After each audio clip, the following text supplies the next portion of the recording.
Hi, everybody, and welcome to Cut and Splice. This is Gil, and I'm here as usual with Matt and Jason. And tonight we're going to be talking about the Nolan Batman trilogy. This is actually appropriate, just coming off of, at the time of this recording, his big win for Oppenheimer at the Oscars, the honoring of a great artist of our time. Um, Not that it matters that much, but it's nice when people get recognized. But yes, I brought this up, the idea of doing this because um, there's always been some contention about the unevenness of the trilogy. As good as these movies are, it's just because The Dark Knight is such a looming presence within the trilogy. In some ways, there's some debate about like how good are the other two movies, because I think Batman Begins was received really well, pretty well, I would say, and then Dark Knight just blew the roof off. And then there was maybe a slight letdown with Dark Knight Rises, but on a Slight? revisit. Yeah, but that's to be discussed. But that's why I always felt like it's one of those things that's worth a second look, especially within the context of viewing them all within, say, the span of a couple of weeks, to see what's the actual arc, what's the actual quality of the movies, how would we rank them, and maybe getting into the details a bit, like the flaws, the good things, the bad things, and the ugly things. Um, yeah. So, and Jason said that he's got a lot to say. Yeah.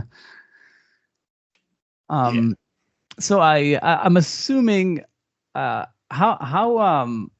I guess more than anything, like how many times have either of you have seen, like, say, The Dark Knight Rises, or is this like your first rewatch? Well, um, I was a projectionist during both The Dark Knight and The Dark Knight Rises. So I've seen both of those films over 20 times. Okay, but like in recent years. Um, the Dark Knight, I've seen probably 10 to 15 times. The Dark Knight Rises, I've seen once or twice. Okay, and Batman Begins, you might have rewatched it a few more times if it's like older. Right. Wait, Cool. just to clarify, Matt, didn't you just say that you saw them a bunch of times working in the theater, referring to The Dark Knight and The Dark Knight Rises? Yeah, but just the rewatch, like in the last Oh, few you're years, saying not counting that. Okay. not All right. counting that. Yeah, I'm sorry. I was just Correct. confused. Okay. yeah. What Um, what about you, Jason? um, when Batman Begins came out, I saw it several times in theaters because at that point in time, I would have probably said it was, uh, I probably would have felt safe saying that it was the best comic book movie I'd ever seen at that point. Um, Mm. This and is then sorry, which one? Batman Begins Oh, Begins. Okay. in 2005. And then when The Dark Knight came out, so I saw it several times in theaters, bought it on DVD, watched it a bunch of times. When The Dark Knight came out, you and I can talk about that experience. That was something, and I saw that many We times. already And have on yeah, that's true. Yeah, indeed. on the podcast. And then when the third one came out, The Dark Knight Rises, I saw it probably once in theaters and then once at home at someone else's house when it was like out on like Blu-ray at the time. Yeah, it's funny because the Dark Knight Rises, which already, one thing I gotta say, he should have really like given it like a whole other name. It's like it just Agreed. taints the Dark Knight. It's just, Absolutely. but in any case, I can almost guarantee that's like some studio, like boardroom discussion going on of like, how can we connect this in any way, shape, and form to the most successful movie we've had in years? maybe, but Nolan is such a singular artist. You would feel like, he said Batman Begins, that's cool. The Dark Knight, that's fantastic. What can you come up with? The Dark Knight Rises. It's like, come on. Like, you couldn't come up with like another clever title as opposed to just add Rises. But it's bad. yeah, but in any case, to continue, I've never. This was my first rewatch of The Dark Knight Rises, but I did since theaters. Oh wow! But I did vicariously rewatch it on a podcast. I listened to a podcast that was a like a kind of like a play along. Like you're supposed to start the movie at the same time as the podcaster, so you can watch the movie with them. I obviously didn't. I just listen to podcasts when I exercise or like go on walks with the dog or whatnot. But I listened to the whole podcast and it was interesting. And I listened to it because I was like, I've never done any of those types of podcasts. And because I knew that it would be too much for me to rewatch the movie, that I might as well just listen to 2.5 hours of people talking about it. And and the reactions from their end, like it seems like they liked many parts of it, even though they bring up all the issues with it. But yeah, it's definitely definitely worth revisiting it. Yeah, so I mean, we can get right into it, so we can get into spoilers quickly. But I'm assuming I don't know. My rankings is basically I gave The Dark Knight on IMDb like a 9. I gave Batman Begins an 8, and I gave The Dark Knight Rises a 7, which is my ranking of them. And I can only assume that's probably the ranking for all of us. But I don't know, where do your ratings fall? I'm sorry, say it one more time. So Dark Knight 9, Batman Begins 8, and Rises 7.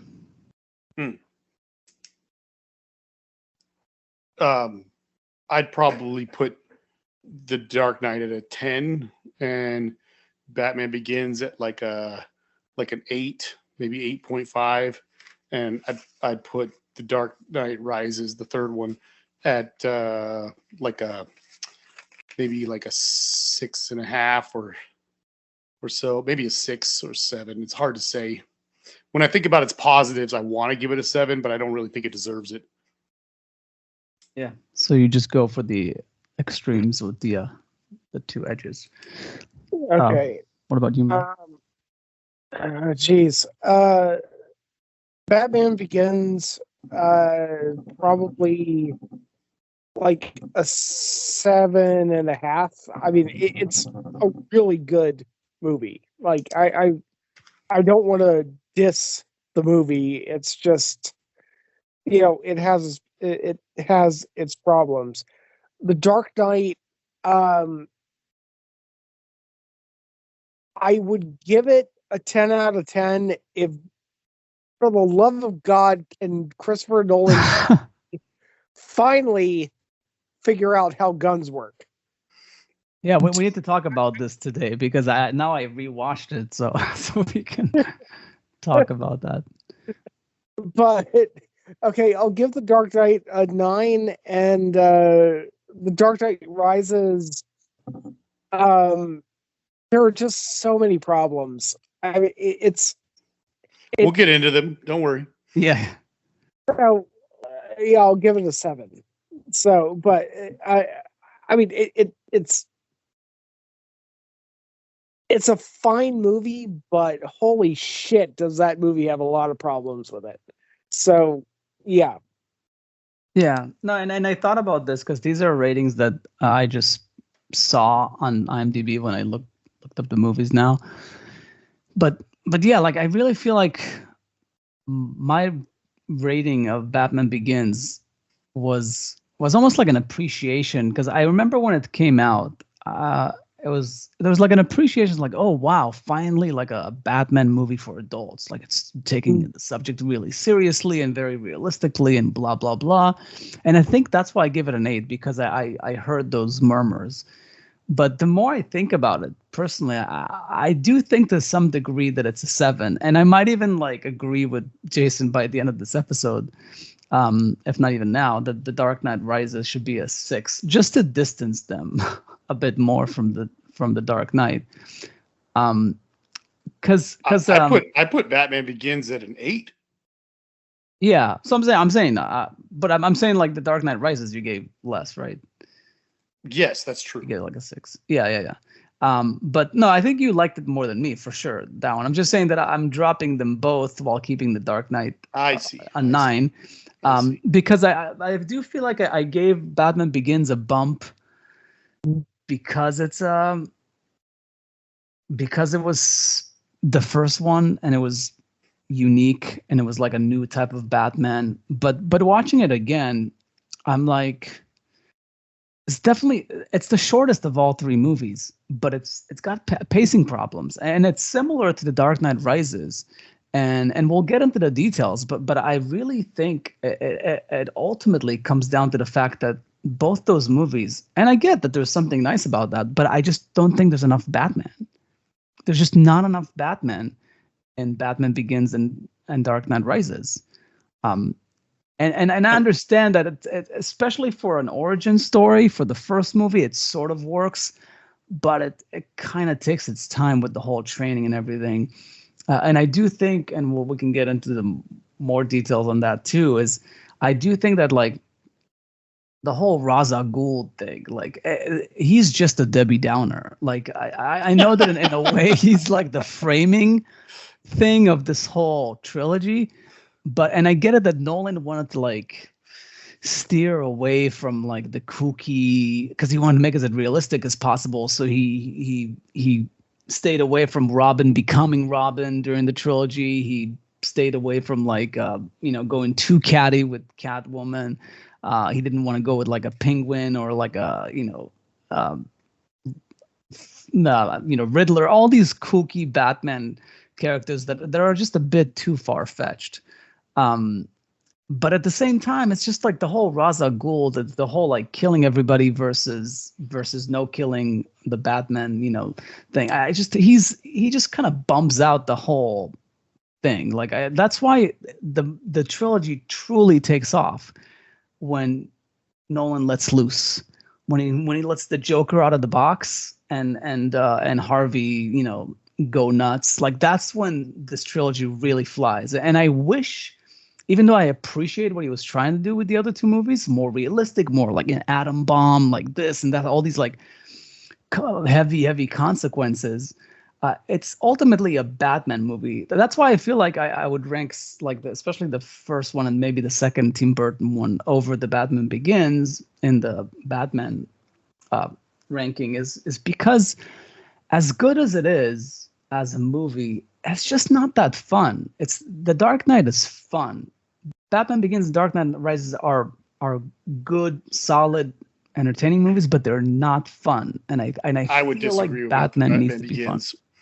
Yeah. But that's my overall take, like about my feelings, like just on a shallow sort of like observation. Well, let's just get right into it. Let's just start with Batman Begins, and then we'll just work our way through. Yeah. So I guess if you want to react to that and make a case for it. I mean, I think Batman Begins has plenty of the, like as you said, like the kind of fun moments. I mean, I think I brought this up a little bit when we talked about the Batman, that overly long last Batman movie that was made, because that movie had no fun in it at all whatsoever. In fact, I think we talked about the joke about the thumb drive and the joke about the and the great visual gag of Penguin. So I'm gonna round that up to a whopping 24 seconds of fun in like a 3-hour movie.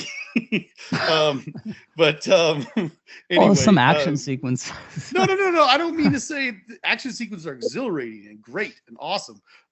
I'm saying fun, like levity. Yeah. Levity. Yeah. Batman Begins has plenty of that. It's a better cinematographer than Wally Pfister ever was. But that's not what we're talking about, Matt. Don't sidetrack us here, okay? Like, well, Okay. I'm just responding to what Gil said, okay? Like, Batman Begins, there's a reason why they tried to completely rip it off when they did Man of Steel and fail miserably because they didn't understand the subject matter. But it's a great origin story, and it does have a lot of fun in it. I mean, all the stuff that Batman's doing, throughout his journey to becoming Batman, there's characters like Alfred and Lucius that are playing very normal people with, I mean, obviously they're exceptional people, but they're grounded in a very normal existence, and they're reacting to him the way we would as a person. And it's funny. It's like really funny to see how he responds to how both of those two characters respond to what he's doing in almost every scene that he's in with them. And that's good. It's good levity, and that carries through in all three movies in a good way. Obviously, there's less of it in The Dark Knight Rises because you have Alfred pretty much take off halfway through the movie, and you just don't have a whole lot of scenes with Lucius and Batman. You kind of have him with walking around in public boardrooms and stuff with Bruce Wayne every now and then. But anyway, I digress. But yeah, no, I think there's a pretty good amount of levity and fun in that one. I would say, I mean, not as much as you get with you were comparing it to the 1989 Batman. I mean, anytime you've got Jack Nicholson on the screen, you're going to have a little bit more fun, obviously. But that has more to do with like the content of the movie than I think, I don't know, with other things. Well, but I think just to interject, like it's not necessarily humor that I'm looking for. It just feels like the pacing, like the thumping pacing that he has in The Dark Knight. And by the way, he had an Oppenheimer. Like he does that in several movies. It doesn't always work, but it's the way he sort of orchestrates things, and it feels like Batman Begins and Dark Knight Rises just take way too long to get started. And that's true. Yeah. And even though The Dark Knight Rises, he repeats the trick of like going in with the boom, like with the whole plane sequence. But it's not nearly as exhilarating as the no. But what? Let's keep going in our. But yeah, Batman Begins. Like how does it begins? Like right, like it's the whole thing with you've got the whole the whole starting with he's got the whole chopped up story to help it move a little faster. Like you said, it can you imagine how slow it would feel if it was told in a chronological order? That would be a snail's pace, Yeah, because it was going back to his childhood when he falls into the cave, and so it's something that worked really, really well in Batman Begins and did not work at all in Man of Steel. They start with Ra's al Ghul finding him in a prison, which is confusing to the audience until they start talking and you're like, oh, wow. Okay. So this is a like mid-20s Bruce Wayne who has not become Batman yet. And he has been traveling the world and trying to become something and find something, some sort of purpose in his life in a sense. And it's I looked this up. I would not have remembered otherwise, but I'll just say it since I did look it up. It's 7 years. So you see him get knocked out, and then it uses that as an excuse to go flashback, show a little bit of the childhood, show a little bit of something else.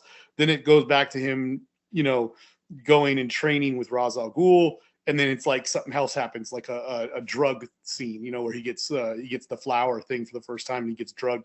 Once again, another good excuse to go to a flashback, more childhood stuff, more other stuff.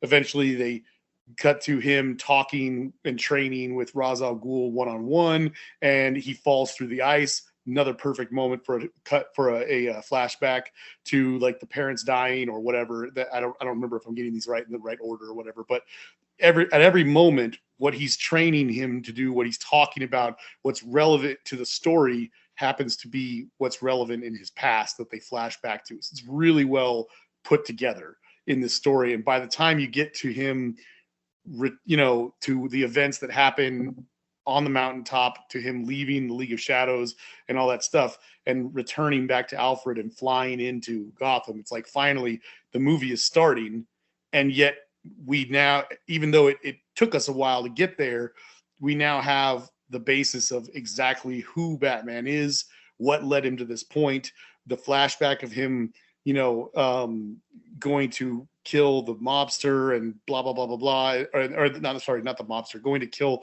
the man Joe Chill, the man who killed his parents, not doing that, like going and talking to Falcone, like all those little events that led to where he is now. We get there, and yeah, it took a while, but it's like we have a whole movie's worth of information now ready to go, and now it's like now you can start the movie.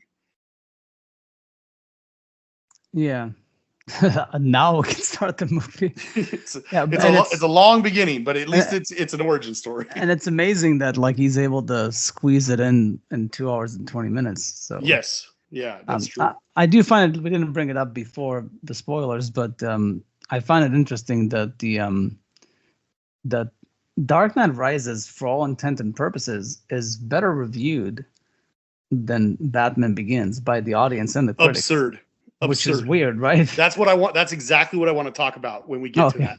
Because my God, like I'll tell you right now, I don't understand it. I don't get it. So. Yeah. No. I think Batman Begins, I will say, what I appreciate about Batman Begins once it starts, since we're at that point, is I enjoy how he puts together the concept of Batman, like the suit, the Kevlar, the this, the that, like all the little gadgets. Yeah. And once Lucius kind of gets it, like, he shows him all the toys that he's got, and then the how they adjusted by, when he gets injured and stuff, like they try to find different. So that part I appreciated. Like I just wish that we have gotten there sooner. Yeah. And just generally, another thing that was weird to me, there's less of this in The Dark Knight Rises, but in Batman Begins, they overly gothify like Gotham. It's the whole rail thing and the sequence near the end. That's how it's supposed to look, though. Yeah, but it's not that way in the Dark Knight. Like they don't go. And that's a problem. And they don't go as futuristic in the Dark Knight, and they go more realistic. And I was like, I would instead of futuristic, I would use the term like surreal. Maybe because aside from the height of the elevated trains, there's nothing that's portrayed in the Gotham that we see in Batman Begins that we couldn't do today. Yeah. It just feels like that rail didn't need to look as crazy as it did. Especially, at least it was a big plot point, though. In retrospect, if they had kept it consistent in the other two, then fine. But Batman Begins is almost like a completely different design than the other two movies, which is I completely agree 100%, and I blame that. I call that as a fault for the other two movies, because I think I would say that Batman Begins is the movie that has gotten Gotham perfect. I think 1989 Batman did a really, really good job. I think that the cartoons obviously get it better, but that's not even fair. You could draw whatever you want on a cartoon. But I mean, really, if you just had what you see in Batman Begins and then add some Zeppelins, that's pretty much what I figured Gotham should look like. Yeah, but you know what? But that's why the Dark Knight flies, is because this is when Nolan is like going all in. He literally starts with the bank robbery. It's like a borderline. It's shot like Dog Days Afternoon. Like he's like, I'm taking this so serious. I'm not gonna use any special effects on the backgrounds, on the this and that. I'm shooting this on locations in Chicago. Like I'm just making it work with what's available, because this is gonna be like cops and robbers type of thing. It's going to be super realistic. And it's like, I wish he would have started that with the first one. And not to mention, not to cast, Katie Holmes, if she can't like to be in the second movie. But that was very unfortunate. but yeah, it's it just feels like there's some inconsistency there, and obviously I'm going to fault the first movie, not the second movie, because the second movie is the best one. Because I think all he got three it actually, right. if Like when you think about the it. vibe he gets in that second movie is what's so captivating about it. That it looks nothing like the Gotham of the comic books, but that's what he was going for. He was going for like this, like Batman as a detective, but still very ultra realistic, not super campy. There's some like like shits and giggles, but he's mostly very very serious about his thing, and I just think obviously I'm biased because I feel like he really nailed it with the second one. That I'm glad he didn't continue the design of the. And I think, by the way, that might have to do with the fact that he doesn't like CGI. That he just went more and more analog, and he didn't want to embellish the background. Yeah, I mean, there's very few things I would even complain at all about the second one, and I don't disagree with your points. I just, I don't know. I think the first one got it the most right, and I completely agree with what you're saying about what that does to the second movie for sure. But I did write down a note about how it actually changes in all three movies when you think about it. Like the feel of the movie might have been a lot closer in the second and third. Or, sorry, the feel of the city, sorry, is what I meant to say. The feel of the city is a lot closer in the two sequels than it is to the first one. But in all three movies, you get a like aerial, from a plane or from a flying object or whatever, looking down shot of the city at least once, if not dozens of times, and in Batman Begins, I remember when the movie first came out, there was talk about this of like how when he's in the plane flying over Gotham, they took pictures of Chicago, New York, and like 3 or 4 other cities with bays, and they kind of meshed them all together and figured out what would a Gotham type city look like, and it's got to have this, it's got to have that, and they could put together a fake city but looked completely real, from above at least, because we're high enough up where we don't see the things you were talking about, like the trains and stuff like that. But then in, like you said, in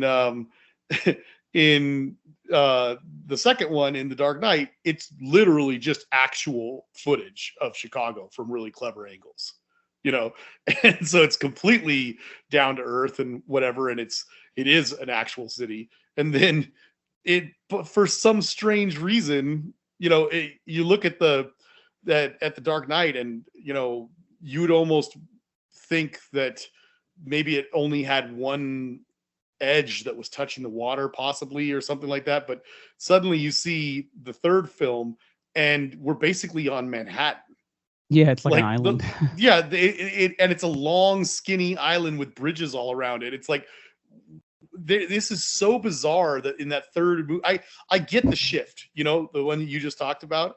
I totally get it. But like then go into the third movie and change the look so dramatically is really weird to me.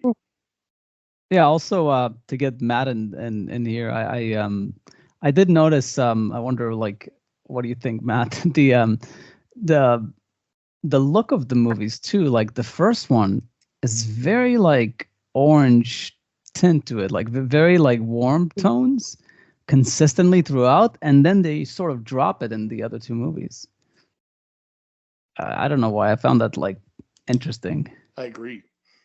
So I agree too. I don't really know. Like I mean I can't come in here and say that I have a perspective of this is why they went from orange to like neutral. I can say that I think that Hoyt van Hoytma was an upgrade from Wally Pfister. No, but I wonder if it has to do a little bit with the fact that we're just talking about the design of the city and stuff. Like if they're going for something that's like not as realistic, slightly gothic, while keeping the story and the script and the writing grounded. But then on the second one, Nolan was like, okay, fuck it, I'm just gonna make the movie I want to make. Now that I got the fans on my side or whatever. Yeah, Like, I wonder if it has more to do with the amount of control he had. maybe, yeah, because they wanted it to look a certain way, and I don't know. It's so weird. Like the first one is such an outlier. Like as far as like the design of it and the lighting and everything, and I think they know what they're doing. It's just that they were going for this slightly more hyper real, like less realistic look. Yeah. But then they were like, no, but this is what it should be. It's kind of like a band, like on their second album, they really understand like what music they want to make or something. So they just kind of like to nail it. And then on the third one, maybe they just kind of like try to do the same thing over, but it just doesn't quite work the same way it was on the second album. That's an interesting analogy. I don't know, Yeah. but yeah, I mean that's what it feels to me. Is like they're tinkering around, and the second one is really they got what they're trying to do. Yeah, to my understanding, when he was going into the Dark Knight Rises, was trying to kind of mirror what Michael Mann did with Heat. Mm. So, like, going, ultra realistic and everything, like, and I mean, Batman Begins. I think Batman Begins looks great. By the way, I think I put a little bit of a slight on Wally Pfister. Really, I think they all look very good. They're all good looking movies, but I agree with you that that his current cinematographer Hoyte is better, or at least like more unique in his approach. Yeah. Yeah. I mean, Batman Begins was really designed in. I mean, it's not really a Tim Burton style, but it was styled in that way, like ultra. We're making a movie kind of way. Like it wasn't realism. It was just kind of, we're just going to project lights through a bunch of steam and Oh yeah, particulates through. Yeah, right. yeah, Yeah, steam was a motif there. Yeah, the right. whole thing with the water vaporizing. But the thing is, like with the Dark Knight, I think a lot of the brilliance of that wasn't just the imagery. I think that Christopher Nolan, uh, yeah, I think that Christopher Nolan had a really good idea behind that, which was, Michael Caine as Alfred saying, things were all going to get worse before they got better. Like, he's cleaning up the streets. So I think that there's actually something really substantive there in Nolan having this approach to that movie where he's just like,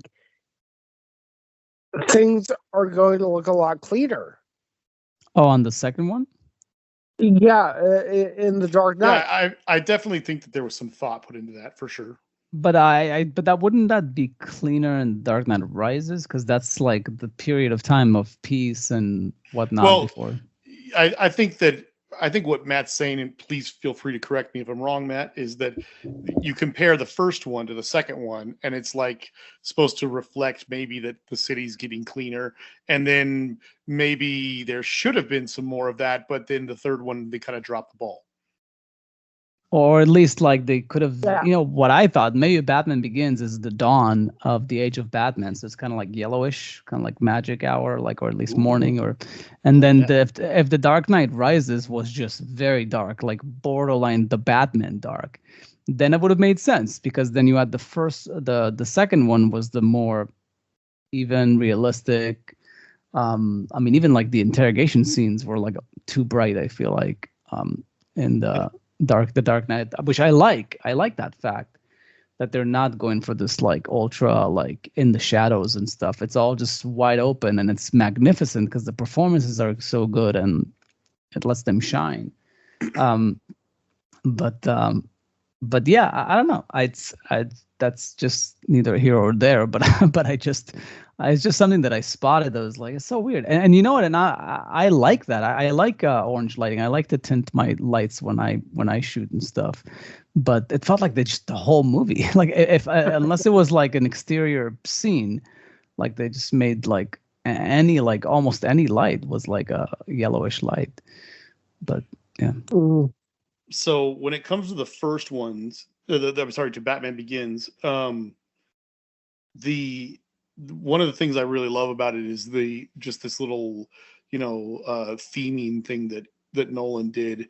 I've probably talked about this before, but like the whole concept of like how fear plays like a major part in almost every aspect of the storytelling. You've got, Batman weaponizing fear, to become Batman and to fight crime and to become what he becomes.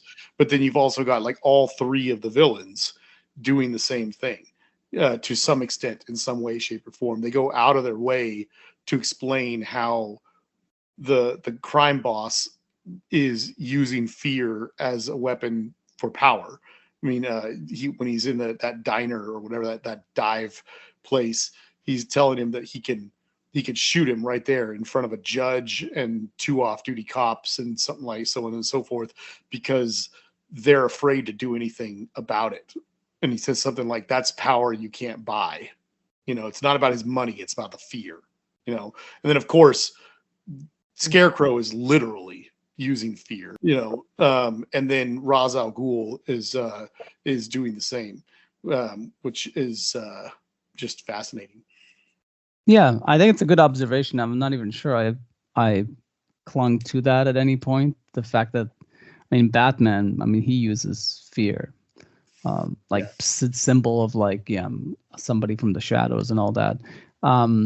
Yeah, I'm not sure if Ra's al Ghul that much. He just wants to kill everybody. Like he just wants to. Well, there's I wish I had watched that more. I watched that one like way before these other two, so it's not as fresh in my head. But back then, I did write it down. There's lines of dialogue that imply the same thing. I mean, he talks about it when he's training Bruce, and about how you have to embrace the fear and stuff like that and become something.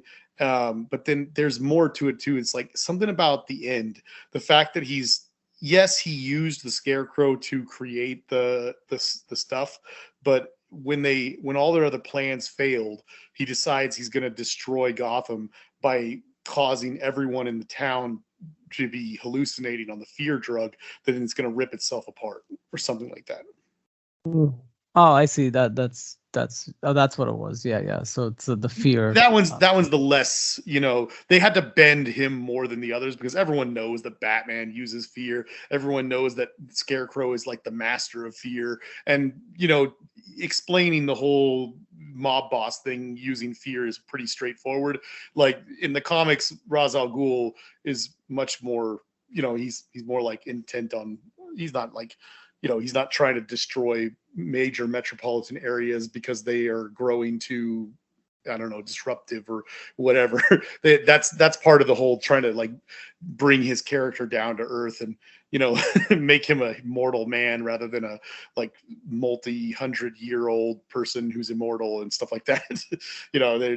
They're trying to like adjust him for the story purposes.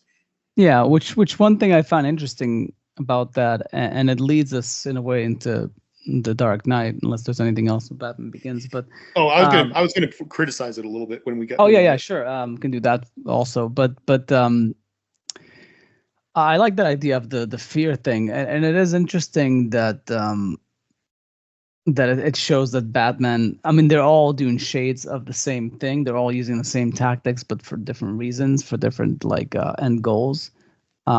Because I mean, the way it plays itself out in the Dark Knight is that the idea that because Batman is around, he brings out the crazy out of criminals, like a new class of criminals. But here, he barely gets started, and there's already a bunch of crazy criminals out there, which kind of puts down the idea of like what's going on in the second and third movie. But that's fine. I'm okay with it because Batman always dealt with crazy criminals. That's basically his shtick. Because like like just like everyday criminals are like not a big deal for him. But I do appreciate the fact that that theme is all throughout that movie. But go ahead with the criticism. The only other positive stuff I wanted to touch on was just I love the cast. I think it's really great, and I think it's worth mentioning that this was the first movie, the first Batman live action movie where like yes, I think everyone has pointed out the numerous times throughout the entire trilogy that Batman does stuff where it's like I think that person would be dead. But at least they are going out of their way to try and do the whole Batman that doesn't kill anybody thing that's like very much from the comics.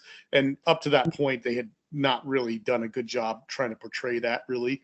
But anyway, as far as the bad, I didn't have much. I mean, I do love the movie, of course, and I'm sure I would have more criticisms than this if I had just, had time to, if I had watched it more recently. But the microwave weapon, it's such a good on paper when you don't think about it at all. It's like, oh, that's so cool, because that could be a thing. Desert warfare, you evaporate the person's water supply from a distance. That's a cool concept. And then it's like, oh, and it's going to work so perfectly for this evil league of people to pull off their dastardly plan, because they've dumped all this stuff in the water mains, and now there's nothing anyone can do to get it out of there, but it's harmless until it vaporizes. So they use the machine to vaporize. They're running down a major street in a city with a machine that's creating I'm assuming like a cone or a sphere of influence where everything in it, all the water is vaporizing, and including stuff that's like inside water pipes. So what is preventing this machine from just vaporizing people? We're like 70% water. Like, Yeah. I think they don't even touch on that because they don't want you to think about it, but there would be thousands of people that would just be vaporized from this thing. I remember thinking that when I was watching it, but not too closely because it's just kind of a ham sandwich. It's really not. It doesn't drag the movie down that much, but it's worth mentioning. And I also think I could have done without the Batman creating a sonar weapon that allows him to control bats. That's kind of silly to me. Also, I don't think it did much other than visually it was cool. But in that scene, where the cops are there and he's saving Rachel, and all he's doing is getting her into the back of the place so he can get to his car or something. I mean, I don't know if that was necessary, but anyway, that's just a little thing. But the biggest thing for me is I feel like this is part of the writing issue, but putting the climax and the scene that preceded it that I was just talking about. So there's a scene where he goes into the insane asylum. He gets he captures the scarecrow, and the cops are there, and he escapes with the cops with Rachel in his arms, and she's hallucinating and going to die very soon if he doesn't get back to the cave, right? So they establish the whole thing, massive car chase, all that stuff, right? The fact that all of that is supposed to be happening in the evening before and during his birthday party is too much. You know, like they set up that he's getting ready for the party, and Alfred like chastises him and goes, "You're needed here," and he's like, "I have to go." And he says something like, "Tell him that story, you know," like as in stall the hundreds of guests, or at least dozens, let's say, of wealthy, affluent guests that are going to be at my house for God knows how long. Let's just say maybe all that giant sequence of action events and chases and everything only took place in a matter of, I don't know, an hour or two. Still, then he gets back to the cave, saves her, whatever. Alfred takes her back to her house with the 2 vials of stuff, you know, and then, you know, Batman goes upstairs, changes, and then there's Ra's al Ghul, and now we have officially started the climax of the movie. The fact that the whole climax and that whole sequence is all supposed to be the same night, that's too much. You know, just find a way to split those up. You know, like I get it that they want to keep the pace going, but it's like, how long was this night? How long? I mean, then Rachel gets up from her apartment back to the action and hands the vials over to Gordon. And then it's like, what is going on here? There's so much happening that's squeezed into one night, you know? Yeah, okay. Anyway, that's all I want to say. It's a little bit hectic. It's a little unnecessary. That's all I want to say. Does Nolan know how guns work? Are we there already? Are we there yet? We're still talking about Batman Begins. Yeah, but seriously, is there any gun issue in Batman? I thought there was. Crap, I wrote something down. I'm sorry. I was so happy I was going to tell this to Matt. I thought there was something in Batman Begins about guns too. Damn. Yeah. I know there's something in the Dark Knight. I'll talk about that in a minute when we get up to that one. but I guess we can skip over to that. I was gonna say something about, before I forget at some point to bring this up. Overall, I'm glad that this trilogy exists in its full form, and I appreciate the fact that Nolan took time from his illustrious career to make this trilogy. Even though it is very flawed, but it is nice to have a Batman trilogy that's mostly like very thought through. Like it's nice to have like this arc, like for this character that begins literally Batman Begins and ends with Rises. I do appreciate that. I just want to say that to not forget to say it in the end, especially when I'm shitting all over Dark Knight. I'll do my best to remind you, because I think it's good that we end on the positive. On a positive note. But overall, it's definitely it's an uneven trilogy, which would lead us into the the masterpiece in the middle. Yes. But before you shit all over Nolan's knowledge of guns, Matt, maybe you can start us off with the good bits of what is so great about the Dark Knight, do you think? Go.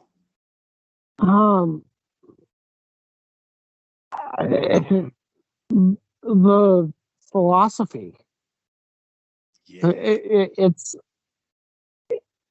It really delves into these fundamental ideas of what is morally right in any given situation, and it doubles down. And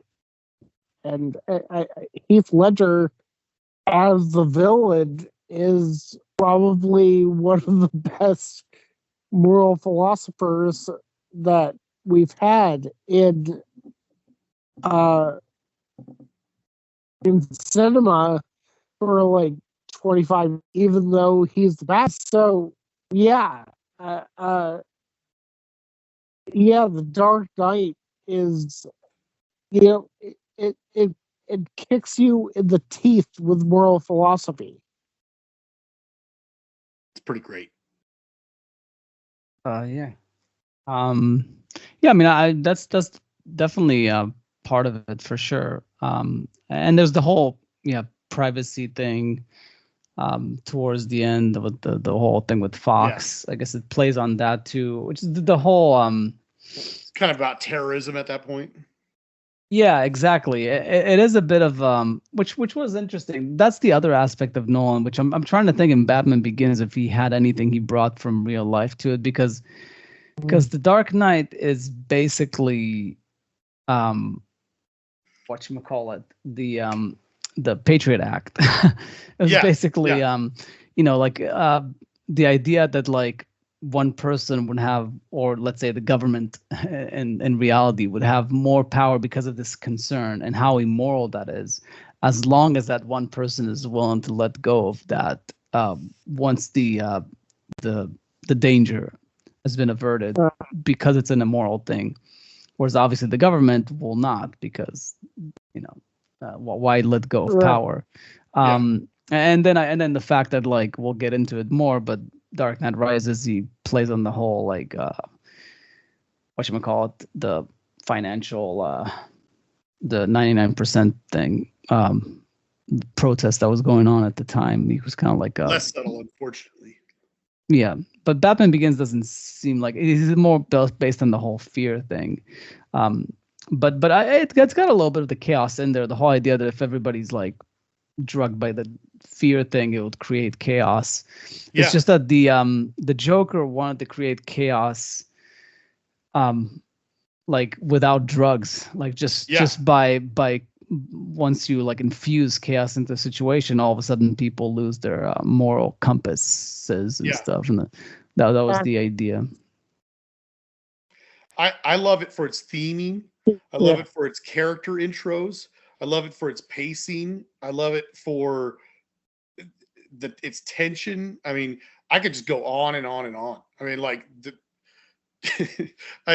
we've talked about how um, Gil and I were able to see this movie a couple weeks early, and it was a life changing event. But uh, the I just watched this last night. Yeah, last night, and I mean, I've seen this movie at least 6 or 7 times before, but I certainly hadn't seen it for probably 7 years or so. And uh, I was watching this last night, and I was just like, "This movie's so good. It's like one of the greatest movies ever made." And there's parts towards the end where I was like, "Man, this look at what he's doing." I'm sitting on the couch thinking this to myself. I'm like, "Look at how good this story is told." Like, oh my gosh, at the end, I mean, there's moments where they're talking about. I'm like, I'm watching it through, and there's this moment before the end, before the big action sequence at the end, when Alfred's got the letter from Rachel, and he's got it on his breakfast tray, and he takes it to him, and then she says you'll know when to give it to him or something like that, and he takes it away, and he does it just as he does it because because Batman tells him something about people needing illusions for hope or something like that. And he's like, "Oh gosh," and he takes it away and doesn't give him the letter. And then the end of the movie, there's another moment where they touch on it again, and they go, "It's so," they make a point that it's so important that the illusion of hope can be so vital to survival that in a way it's probably more important than even truth is, or something like that. And I was just thought to myself, I was like, my God, this is a good movie. And I was like, this is just like the thing he did 30 minutes ago, where with that letter. And sure enough, in that second, he cuts to Alfred burning the letter. And I was like, God, this guy's amazing. Like, just as I'm like thinking in my head, like, oh, that's what he's connecting to. There it is. Oh, for anyone who was missing it, there it is right there. It's just like, geez, this movie's tight. It's so perfect. Every little bit of it. Yeah, although I do it is surprising, like how good that movie is, that it's got like apparently I had two major problems for me, but I've got about 4 or I guess 5. a third major problem for Matt apparently with the bullet. But to me the two things that bother me the most is the Batman performance. Like the Batman performance and the voice, I just think was unnecessary. In general, I don't know why Christian Bale had to speak the way that he spoke. And I'm not talking about the raspiness nearly as much.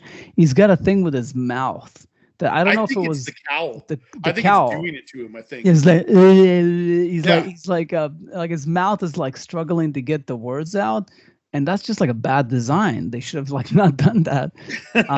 Like it's fine if he wants to hide his voice, but yeah, that's like the one thing. It's amazing to me that that didn't bother me as much, and I think it's because it's a movie with a bunch of, you know, with like the Joker, so like it's okay, it's fine if like there's like some kookiness, but the thing that bothered me the most, even more than the bullet, is the whole sequence with Jim Gordon dying, the faking of his death. Why? I'll get into that. Like, why is that necessary? And why did his family not need to know? I get it, like he was protecting them, but I'm gonna go into it. I'm and gonna it's go like, into it. and then like Batman didn't know about it apparently, or maybe he did, and then like Harvey Dent didn't know about it, but somehow did the exact correct thing to get into a situation where he's in the truck where Gordon is gonna be, where they're gonna trick the Joker to try and catch him, just so the whole thing is completely unnecessary. But for some miraculous reason, it doesn't ruin the movie. You kind of just go along with it. It's sort of like the ham sandwich in the first one. That's just but that's the thing that bothers me the most, is that whole sequence. It's almost done purely for the audience. It's like a mid-movie drama.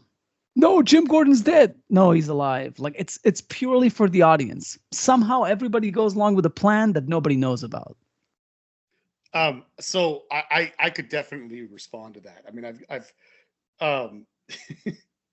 the two criticisms I hear the most about The Dark Knight are that the Joker would have to be completely omnipotent, like a god, to pull off what he does, and that whole thing that you just described with the whole sequence of like Gordon being like dead, or like, you know, faking his death thing.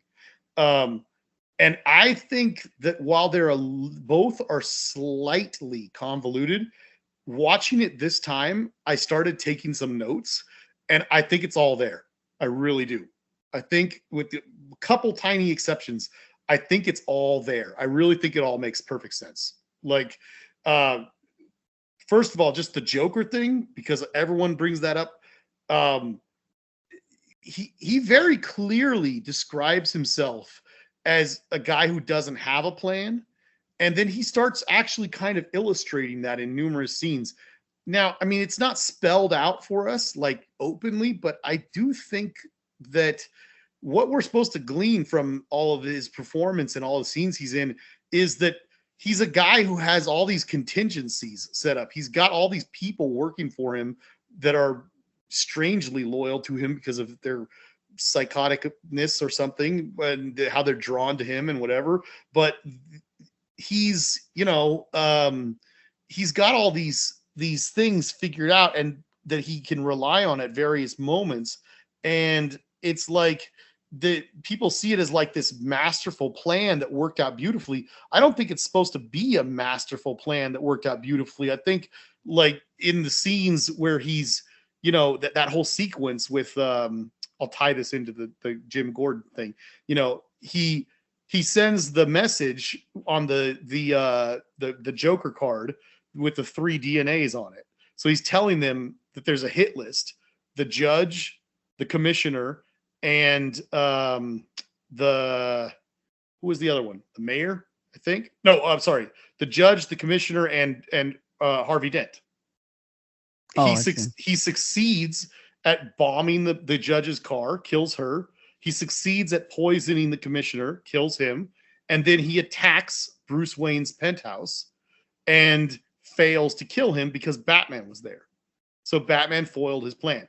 Now we all know that he's still trying to kill Dent. That's what he told the world he was going to do that. That's what he's trying to do.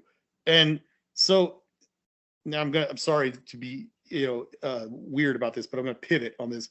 So to talking about the Gordon thing, this is the first time watching this that I started picking up on this. There are 3 scenes before that sequence that allude to, or not even allude to, they make a clear message to the audience that this Gotham is a situation, like is an environment where you can't trust anyone. There's a scene where Dent meets Gordon for the first time in Harvey Dent's office, and right off the bat they're talking about how they can't trust each other. And Harvey says he doesn't trust Gordon because of the men in his office. Gordon says that he's not going to let him in on his plans about the irradiated bills because he doesn't trust the information getting out. It's working right now, and it's working because he keeps it close to his vest. He doesn't let anybody in. So they're not going to talk to they don't trust each other, and they all know that there's leaks everywhere. Then there's another scene on the rooftop where Dent and Gordon and Batman are talking for the first time Dent meets Batman.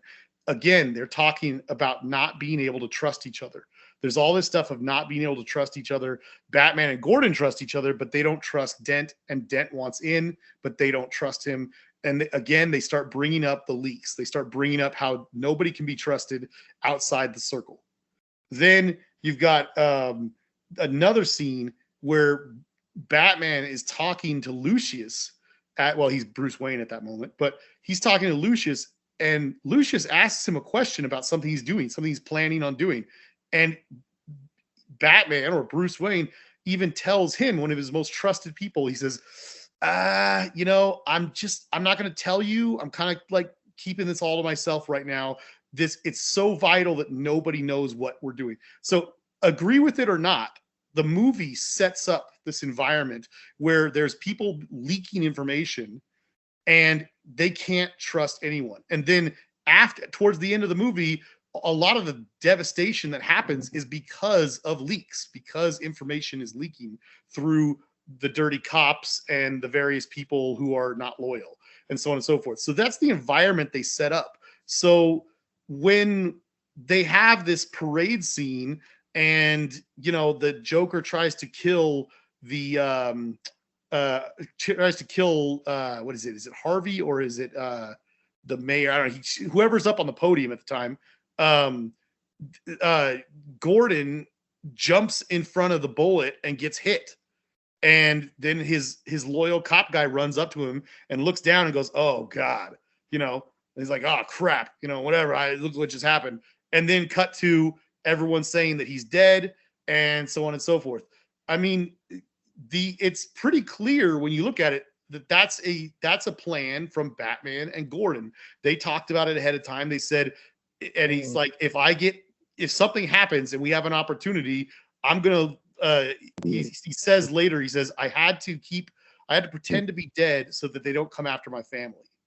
So as soon as he got shot, they already were prepared, and he's like, I'm going to fake my death so that I can work from behind the scenes. My family will be safe. They're not going to go after my kids or my wife or anything like that.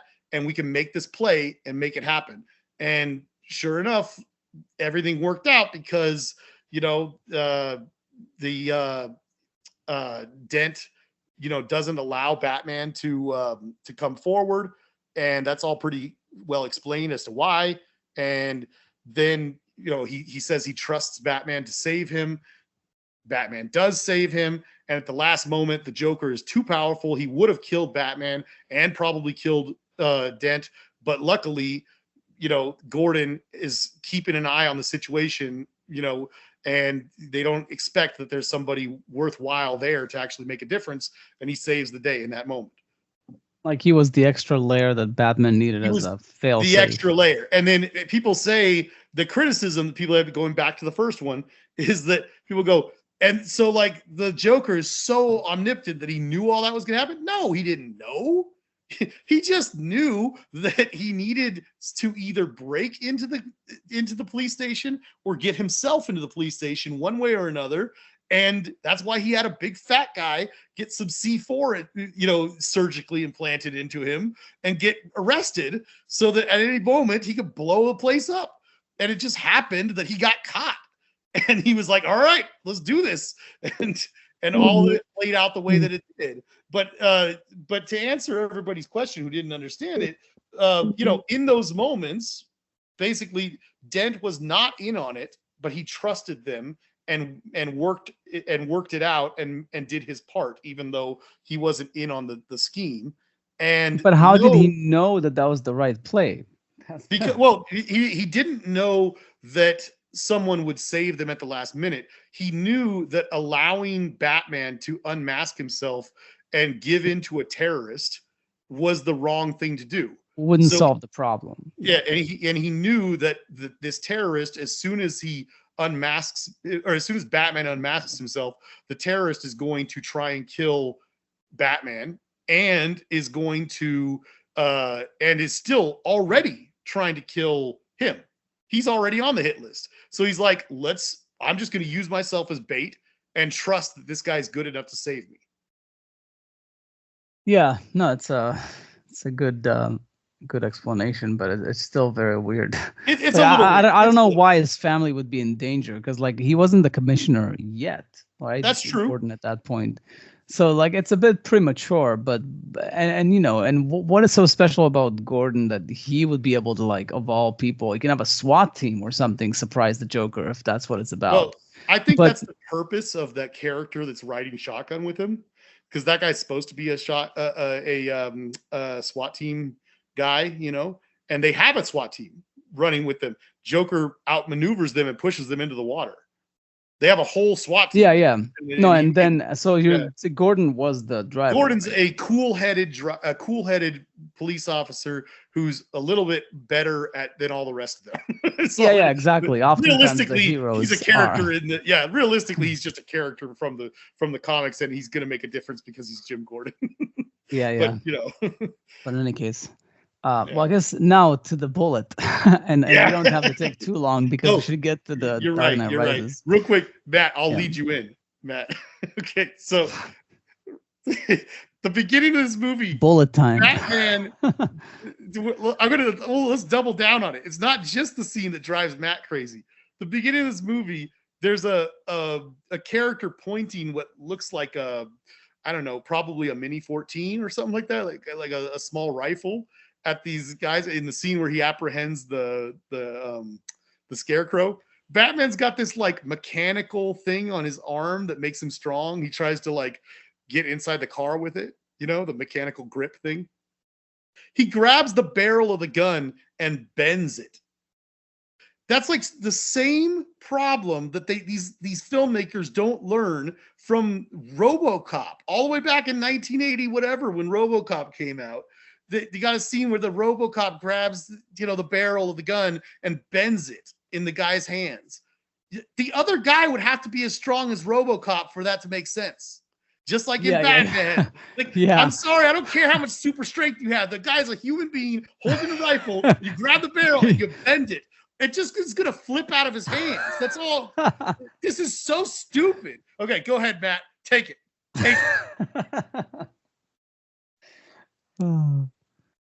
He's still with us. Uh-oh. Did we lose him? No, that was his intro. Okay, we can cut and splice it. Well, I guess, I don't know. I guess while we're waiting, we could try to continue and get him back into it. But the thing, and I'm sure you know better than me, or at least maybe you understood what he said in the past about it. Oh, I totally know what he's saying. I just wanted him to be able to say it. Yeah. So maybe you can explain it to me again. Maybe I'll understand it better from you than from Matt. But it seems to me like the bullet. I mean, the whole thing is extremely convoluted because he shoots a different bullet and then like re-engineers like the original bullet. That part is just like completely out there. But generally, a bullet you know, a bullet that hits. What was the part that bothered him? Because like it hits the wall Okay, and it I'll shatters explain. into the wall. All right, all right. So there's two things going on. I'll explain the part that's unrealistic and the part that bothers Matt. The unrealistic part is just that in real life, police and detectives and crime scene investigators, they they can recover bullets sometimes off of a crime scene. If it's in the body still, or if it went through a person and maybe got lodged in something soft, there's ways you can recover the bullet, and hopefully you can get ballistics off of it. Because when you fire a bullet from a gun, it kind of like scratches the bullet in a certain way, and so they can match the bullets to the gun barrels. If they retrieve the gun and they retrieve bullets, they can know that that a person fired that gun, killed somebody or whatever, From right? that specific gun. So Yeah. what they'll do is, if they recover the gun, they will take it to a lab somewhere. And I could be slightly off on this. It's just what I've seen in movies and stuff like that. But the way it's been described to me is that they'll fire a fresh round or two through the same gun that they've recovered, and they'll fire it into like a gelatin or something, like something that will catch the bullet beautifully, perfectly, and then hopefully, if the other bullet that they recovered from the scene is in good condition, they can compare them under like a microscope and look at the scratches, and it should match up. So that's what he means by you're going to get ballistics off of a bullet, kind of thing. That's in real life, right? Now, in real life, a lot of times bullets that they get from crime scenes, there's nothing left of them. I mean, they're usually like lead and with a jacket on them, or especially if they're like hollow point.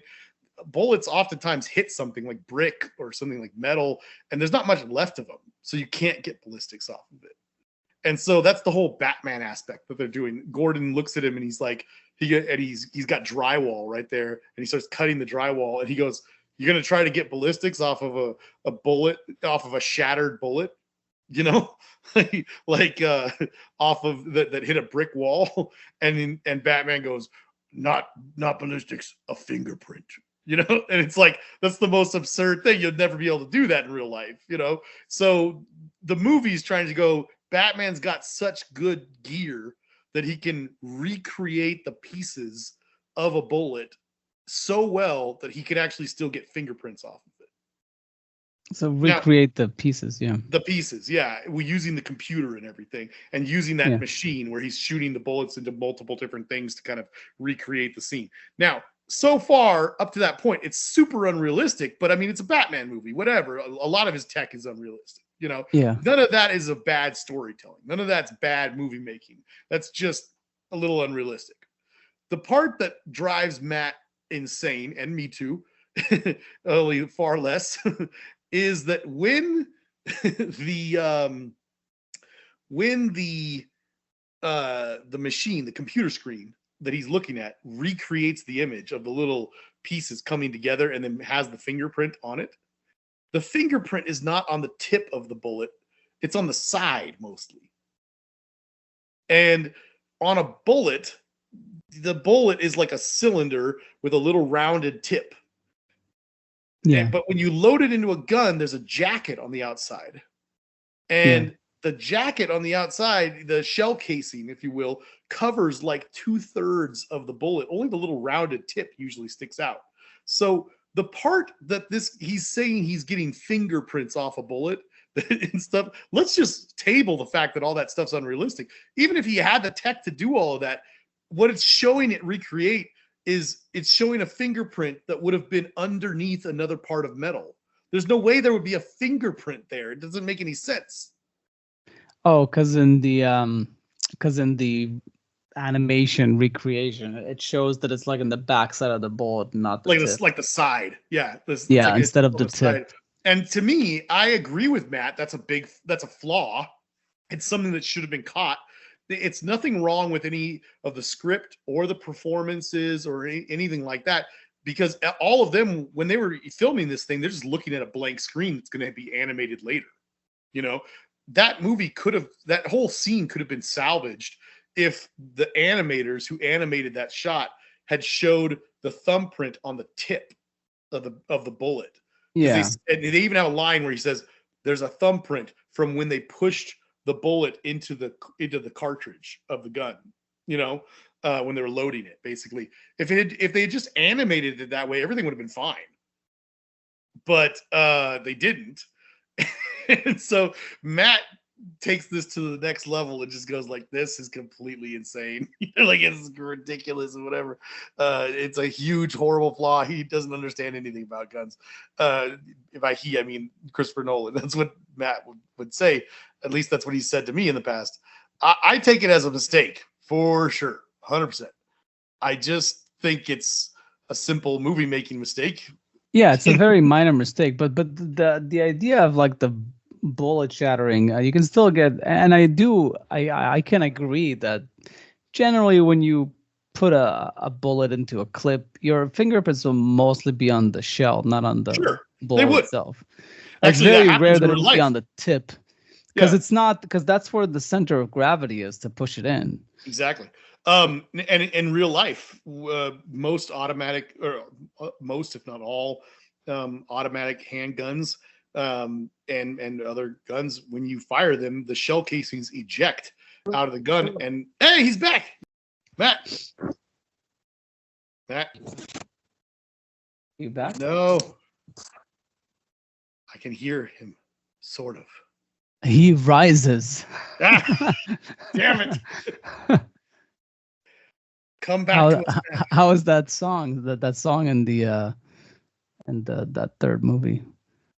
Which movie? The one, the prisoners, like, they're like at the bottom of when he's climbing up. Now I wish I'd The Dark Knight Rises. We could have done it. Yeah. Oh, God, I hope he comes back soon. I hope we can get him on this again. Yeah, I mean, to follow up what we were saying, in real life, the police and CSI people and whatever, they find shell casings that have ejected from the gun that have fingerprints on them. That's pretty regular, like pretty common. So yeah, I mean, that's how it would happen in real life. Would be you'd have a fingerprint on the shell casing. Yeah. But combine that scene with the one from Tenet, and it's let's just say it's problematic. Yeah. We can pick off where bullet time. I mean, we kind of finished that discussion in a way, I think. Which one? Of the bullet. Oh, yeah. I mean, Matt, did you want to? We can recap for Matt. Yeah, the whole thing about the bullet sequence in The Dark Knight, where they reconstruct the bullet. I don't know if you feel like I made my point. I feel like I made my point. Then okay, if you feel good, then let's move on. Yeah, what I finally understood there is like there's two things. Is the fact that the fingerprint and the graphics is on the part of the bullet that would be inside the shell, not the tip of it. Yeah. And even if it was on the tip, it's still a bit far-fetched because most people press bullets into a clip from the shell, not from the tip. I mean, they would have had to have picked up the bullet like from a box or something and been touching the tip and then pushed it in. Exactly. That would be more likely than pushing if they just picked it up from the tip or something. Yeah. Yeah. In any case, yeah. But I think that's like Nolan. Like he does have a lot of ham sandwich type of stuff. I think there's some people, even Kubrick had a little bit of this. Like they like to test the audience, like they just kind of fuck with them a bit. Like I think Kubrick had like a shadow of a helicopter and a helicopter shot, and just left it in, and that he saw that and he could have avoided it. Like there's no reason why he could have, like, because there's jump cuts in that shot. It's not one continuous shot, so there's absolutely no reason why that's necessary. Yeah, it's almost like Easter eggs type of stuff. But in any case, I would real quickly before we move on to the other movie, I was just going to mention a couple of negative and positive things because we were just about done with The Dark Knight. There's that parade sequence that leads to Gordon, air Oh, in the quotes, Dark getting Knight. killed. Yeah. It has always irked me that Batman like leaves the cave as Bruce Wayne. He is well, not the cave, the thing he's using as his Batcave, whatever. He takes a motorcycle. That's all fine, whatever. He's following up a lead, and nothing that he does in that entire scene has any impact on the scene. It's almost like it would have been simpler and easier to understand what was happening if he just had Batman watching from the television at home or something. And maybe that would have felt weird. I don't know. But like, he goes and discovers those bodies, like not bodies, the police officers who've been tied up, the SWAT team officers or whatever. And then finds out that, you know, that there's a thing about to happen, an assassination attempt or something of that nature. But he doesn't, it all happens and he doesn't have any way of doing anything about it. And essentially, Batman is simply a conduit for the audience to discover what's happening. He doesn't do anything in the scene. It's very weird. And I almost wonder if it wouldn't have been just more simplistic and better if they had just, you know, not even done that. Just like not even had him in the scene. But I don't know. That's just has always irked me a bit. I disagree there. I mean, in that, I mean, first of all, I mean, you wouldn't see the people chained up on the, you know, the television stream or anything like that. I mean, you know, like, I didn't mean to imply that. Right. But also, like, I mean, yeah, in a certain sense, this is where Joker is at his peak of like dominance in the conflict between the two of them, and so it does make perfect sense that there would be a moment where Batman's trying to follow a lead, and he's just like, "Holy crap! Oh, holy crap! Oh, holy crap!" and can't do anything. I mean, I think that was a good moment to actually put that into the film, where, yeah, Batman was just like completely had. He was not equipped to. I hear what you're saying, and I think that's definitely accurate on paper. I don't know. I don't have any major problem with it. It's always just been a weird little moment for me when I'm watching the movie. I'm like, oh, this is that weird part. Yeah. I guess the idea of that movie overall is that he gets that he needs help, that he can't be a loner. I mean, I think to some degree he knows that even from the first movie, but the fact that like he needs Harvey and he needs Gordon to make this work somehow, that triangle that they have, you know, that none of them can do them on their own, so it's like a group effort of sorts. I love the scene with them up on the roof talking, the three of them. Yeah, the one where he's spinning around. That always annoyed me, but it kind of works. It's fine. I used to really like have a problem with it, but I've come to terms with it. With the way it was shot or the scene itself? Yeah, the spinning around them. It's okay. It works. I just feel like he uses it to better effect with the Joker and absolutely Maggie Gyllenhaal, the party scene, because that's like, you know, with so much tension. Yeah, there's tension. There's like, you know, the spinning out of control, like shows her state of mind or like disorientation. Here it's just like, okay, we're just going around these three people just to have energy. It's the thing that Michael Bay does a lot in the last 20 years. Exactly. It's like, come on, like, Chris, that's like such a Michael Bay thing. I cannot show my mom a movie and it has one of those 360 degree like spinning around shots. She will not shut up about how much he hates them. It's kind of fun. Well, she probably has good taste. No. Yeah. I think it all depends on how it's done. Yeah, and I think one other thing I was going to say, which the Dark Knight definitely doesn't lack in, is I think we've discussed in the first part about the the Batman voice was like an imperfect choice of sorts. But I also feel like the portrayal of Bruce Wayne, I'm not crazy about. Like I don't know why like they had to make him such a douche.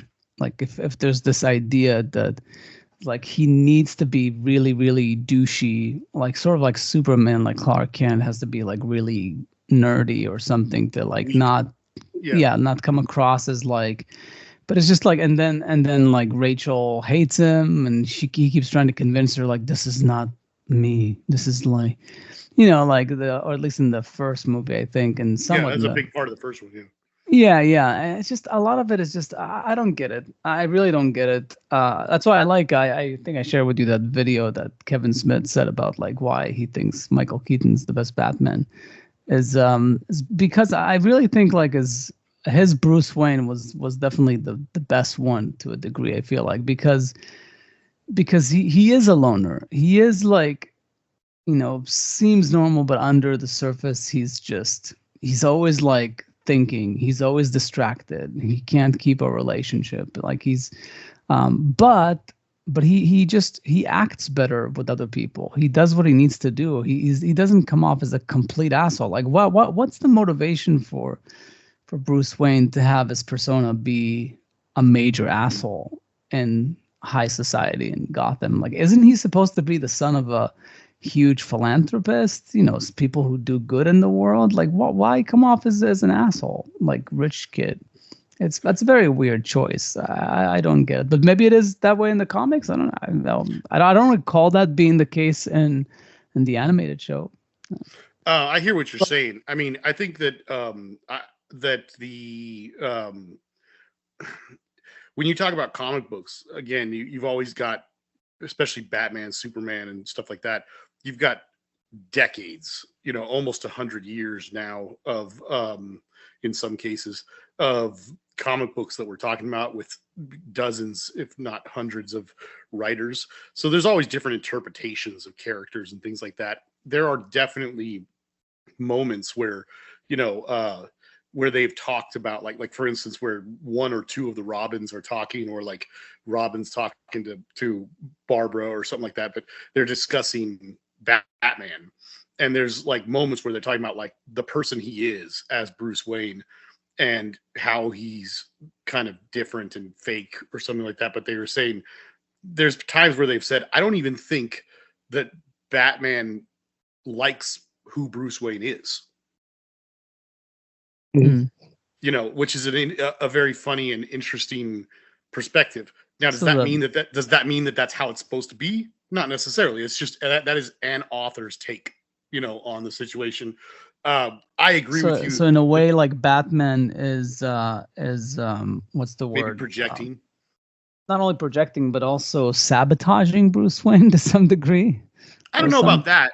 But I just mean to say that, like, I agree with you that in the three movies that we get to see with this interpretation of Bruce Wayne, we don't get a whole heck of a lot of Bruce Wayne, and what we do get is a little douchey. So, I mean, like you said, compare it to like the animated series. There's times where Bruce Wayne comes off as like a privileged white guy, but like billionaire type guy, but he's also awesome. Like you watch the animated series and you're like, I'd like to be that guy's friend, Oh yeah, but the thing is, he acts like when he's with Fox or with Alfred, he's not that way with the high society people. Right. He's got like this thing that like even in like I see what you're saying. Yeah. Like he goes to the dinner with Harvey Dent and he's like, I don't know, he's got this facade of like, I think what it is maybe it's a little bit of the Columbo thing. Like I don't know if it's like the Columbo of like he wants to come off as the clueless rich guy because he's making all these like smart moves behind the scenes. How like he takes over the company when he buys like all the shares or whatever, like stuff like that. I don't know what it is exactly, but I just, it's an odd choice. Like you can tone that down, and it doesn't have to call that much attention to itself. That's how I But feel. Is I don't dislike it. I do agree with you that they probably could have toned it down. much like the Batman voice. Okay, so Dark Knight Rises. Wait. Matt was going to say something. What Jason was saying, there have been so many iterations. I mean, it's one of those things where making a Batman movie nowadays is not like making a new Star Wars movie where it's just like, oh, this is canon. No, this is canon. This is how this is how Luke Skywalker should be. This is how. I mean, granted, there's a lot of Star Wars canon too, but I mean, there's a lot more Batman canon. So, and different Batman canons. So it's, I mean, you can go back to the early like Detective Comics things, and like the really cheesy stuff, and you can't really say that Adam West did anything wrong with his portrayal of either Batman or Bruce Wayne. It's just a jumbled mess. But Interpretation. when it comes to right. I mean, I can. I mean, and I think that there were certain moments in the film that really justified Bruce Wayne going over the top, like taking the entire Russian ballet out on a yacht in order to like draw attention away from what he was doing. In His cover story. Yeah, right. This cover story, and that makes sense. I mean, there. I think that a lot of the Bruce Wayne story in The Dark Knight was Bruce trying to juggle actually three personas, and obviously one being that, one being the public figure who is like the complete opposite of Batman, and also trying to be his real self. And how incredibly hard that is to do, and how he often fails to do it. So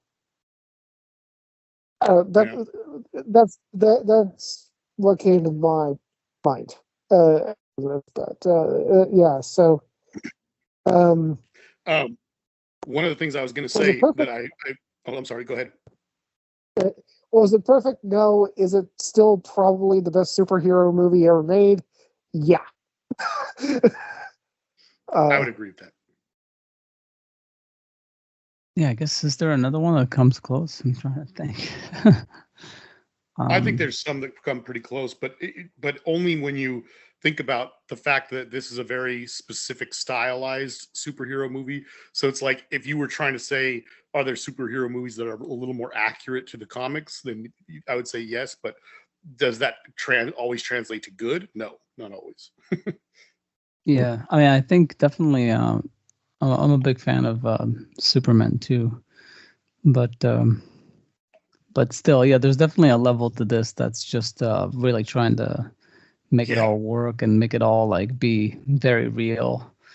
I've always loved the fact that if anyone ever watched the TV show, the Patrick Warburton TV show of The Tick, which is of course a satirical, ridiculous parody of superhero things in general. There is a character, the actor Nestor Carbonell. He plays the mayor in The Dark Knight. He plays a character called Batmanuel in The Tick. Right. And he's basically what you could kind of say is like a mixture between Batman and, I don't know, like Quagmire from Family Guy. He's just running around trying to get laid all the time. Is all he does, really. But it's part of his charm. And he just, everyone, whenever he introduces himself, he's like, I am Batmanuel. and he's something great. And the fact that he was years later in this movie, I was just like, yes, that's how it should be right there. Yeah. Also, what was up with his eyeliner? Yeah, everyone has always brought that up, and I don't know. I see it. I think it's so noticeable, and yet I've also read from people that that he just has very thick, like eyelashes, and it's not that he was wearing mascara or anything, but that's just what people have said. I don't know. Yeah, I should because I know him from other stuff, and I don't think his eyes are like that all the time. But Yeah. I mean, yeah, he was on some good TV shows, and I mean, he's a pretty good actor. He's pretty funny. yeah, he's exactly. He's like a comedy actor, Oh like yeah, a for sure. sitcom type of thing. I remember seeing him like in a sitcom growing up. But in any case, not a big deal. But yeah, it's like tiny things like that. But it kind of goes to show, I mean, with the Dark Knight, that you can have all these like minor flaws, but if the pacing and the overarching, like, momentum of the plot and all these things like kind of come together, it's just, you just can't deny the power of it. It's Yeah. just, yeah. That's but maybe on that note, we should move on to Dark Knight. Yeah. Yeah. I've got a lot to say, so we definitely yeah. should. Let me just throw one thing out there and see what that does. I'm sure you'll have plenty to say. But one thing that really bothered me off the bat, the fact that like there's this whole theme about him getting old. And I get that because it's like 8 years later or whatever and all that. But why is this whole Alfred telling him, he's young, he's more fit, he is big, he is stronger than you, like you're not gonna survive. Like, what is this notion that like Batman has to be that strong and that fit? Like, isn't he a trickster? Isn't he all about the gadgets? Like, why does he have to prove himself by hand-to-hand combat with Bane?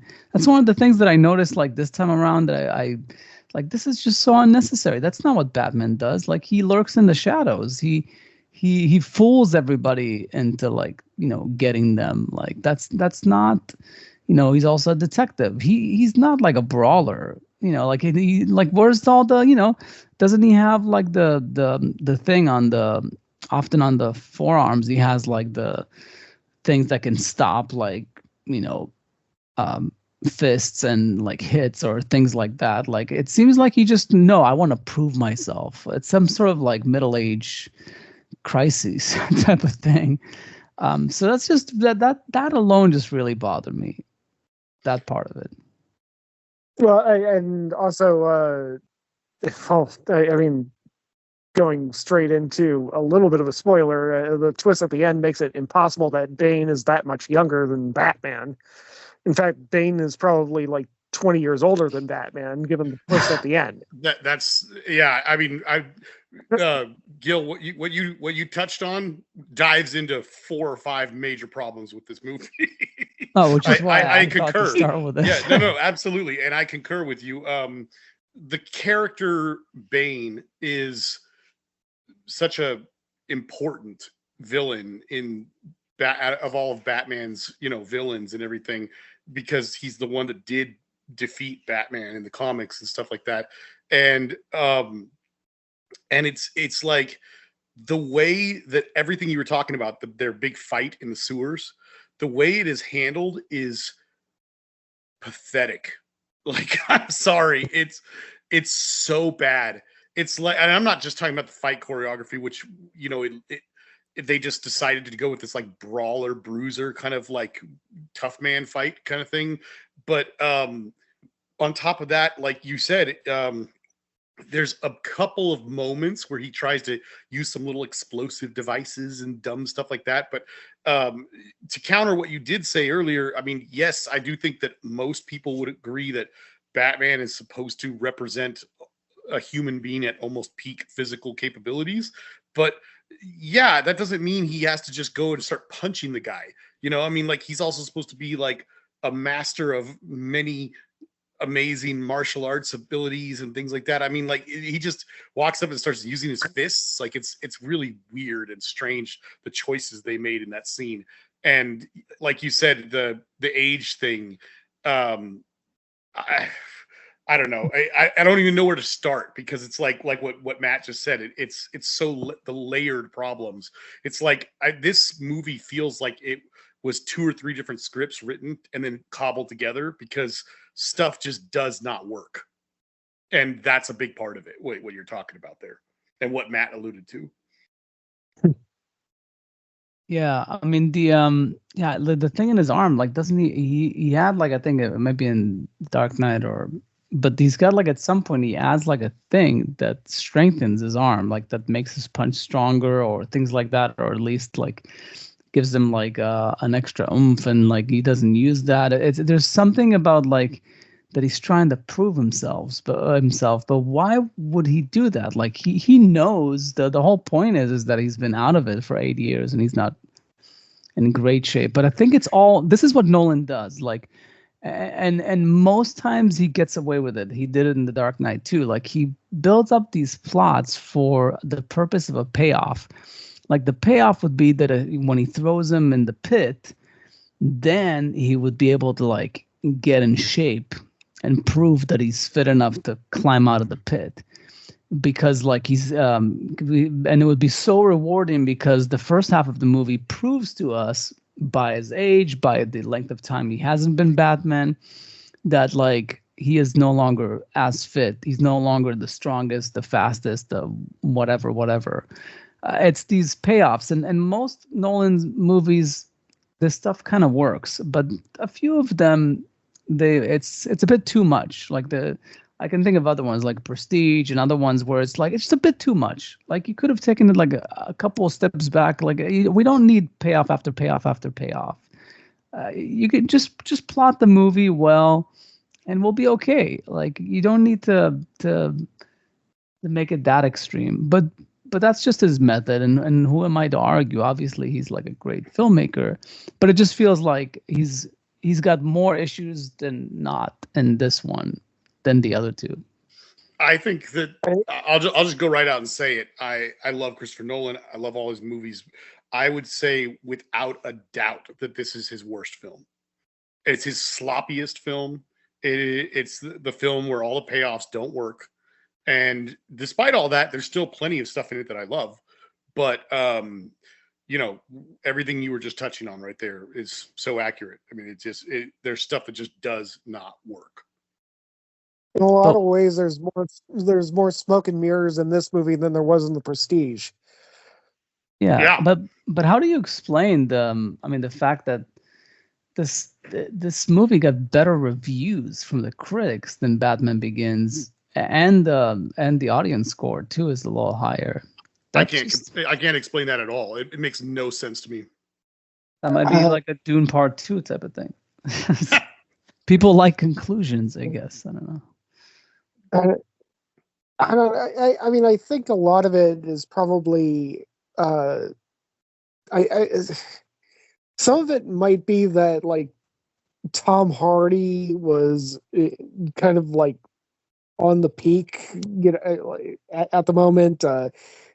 People were hungry for this in a way that they weren't for Batman Begins, because Batman Begins was our first Batman movie after Batman and Robin, which was absolute garbage.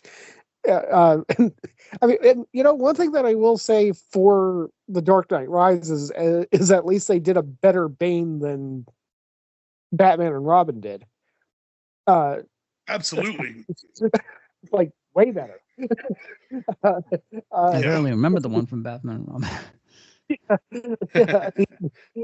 I mean, Batman. The Bane from Batman and Robin was basically a mindless minion. It's not a big thing we need to. Right. Sorry, Matt. I was talking over you. It was cutting in there. I couldn't hear you. Okay, sorry. But yeah, at least there was that.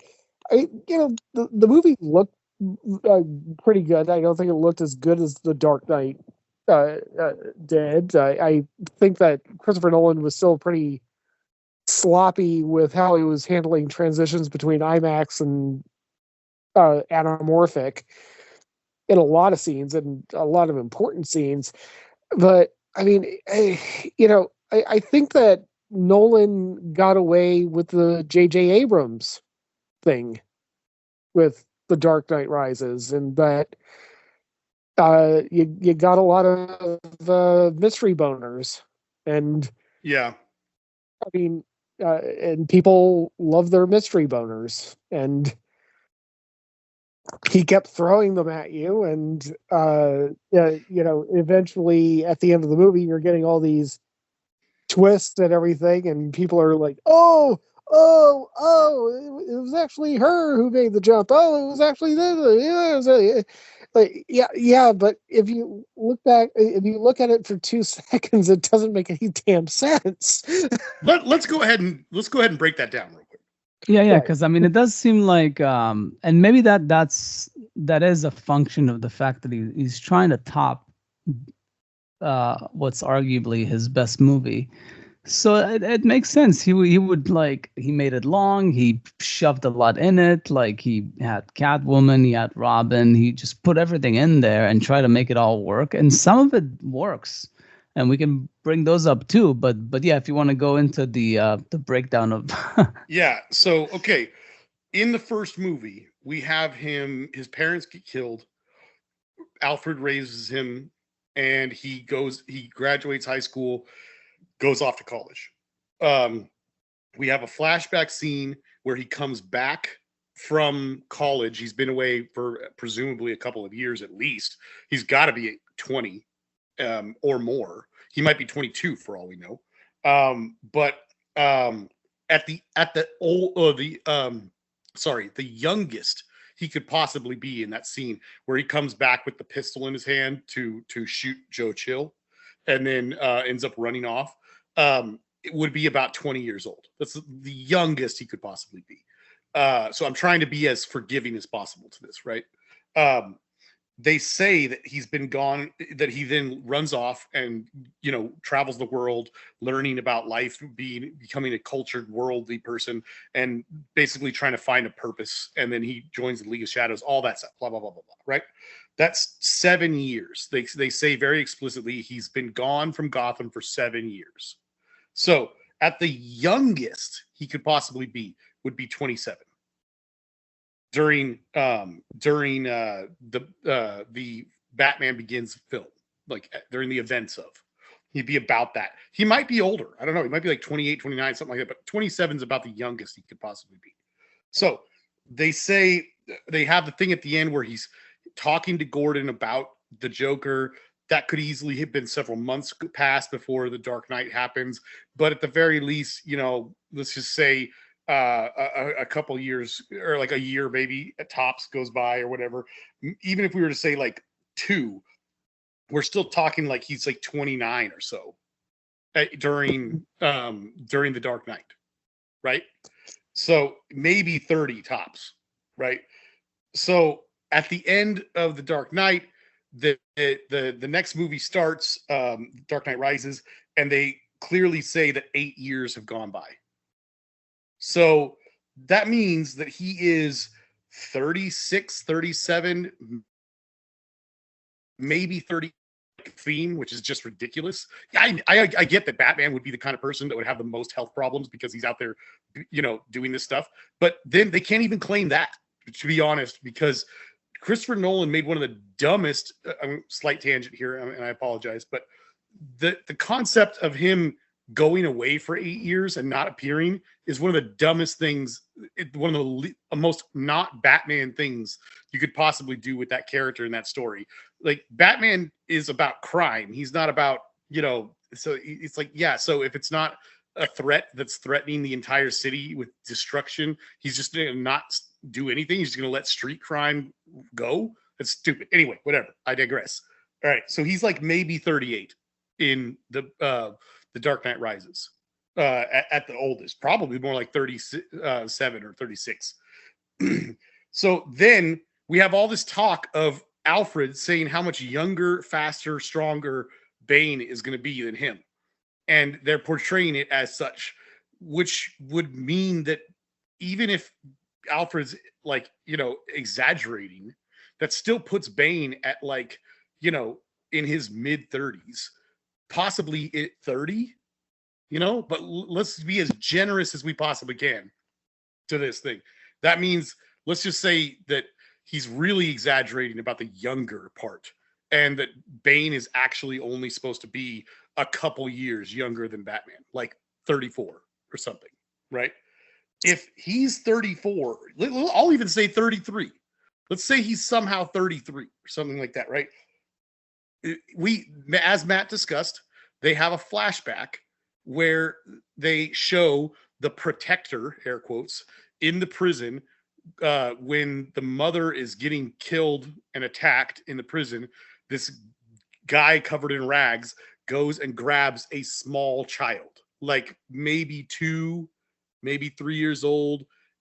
If we're going to really, really use our imagination, say maybe that child was like 5 in that scene.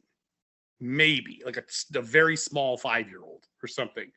But it's a very young child in the very first scene where you see them. And it clearly depicts an adult-sized individual picking this child up. So if we were to say that Bane in that flashback is only 18, which is a big stretch, but let's just say it is, and that the child is at least 5, which again, it looks like it's like a 2-year-old, but let's just go with it. 5, being extremely generous here. That means that at the minimum, they're like 13 years of age apart from each other. Minimum. So now we fast forward to where we are in this movie. If Bane is like 33 to 35, that puts Talia,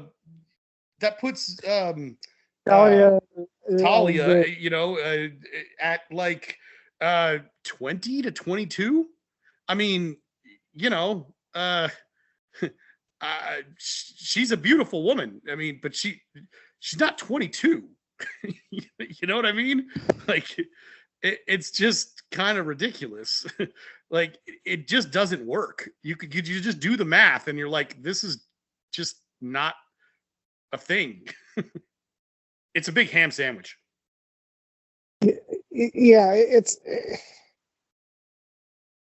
a big enough ham sandwich that I mean, you should be able to. You should have seen that it's rotten before you started eating it. I mean, it's just. Yeah. I mean, like they just. I think that I don't think that Nolan is ever being like intentionally manipulative in the way that I think J.J. Abrams is. Agreed. But I think that it was just one of those things where a lot of directors go back to their favorite actors, and he had just worked with Cotillard on Inception, and and she's great in that movie, and she's great in this too. She's just miscast. Right. Yeah. It's just. I think we argued that she was even miscast in Inception, but. Well, I didn't want to get into that, but yes, that's a whole nother thing.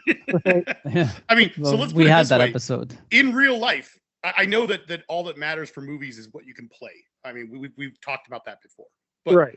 In real life, Marion Cotillard is 2 years older than Tom Hardy. Yeah. Okay. She's 37 when this movie came out. 37. And so if we're supposed to believe that she's 22, I'm sorry, it's not working. She's gorgeous and she's a great actress, but what are we doing, people? The twist makes no sense. I mean, I will say I think Anne Hathaway was good. I liked her performance. Like her and then Joseph Gordon-Levitt. I feel like those two performances were my two favorite ones, aside from the obvious ones. Like, although I feel like Michael Caine was kind of hamming up a bit. That's some of the emotional scenes. But Gary Oldman is always amazing, and Morgan Freeman was solid. But yeah, Anne Hathaway and Joseph Gordon-Levitt, I felt like their approach to those characters, knowing the baggage that comes with the character, I felt like was interesting. It was fresh. It was new, like, but it didn't like shy away from the fact that, especially like the Catwoman thing, that she does have like mannerisms to her, and that we should see that to some degree.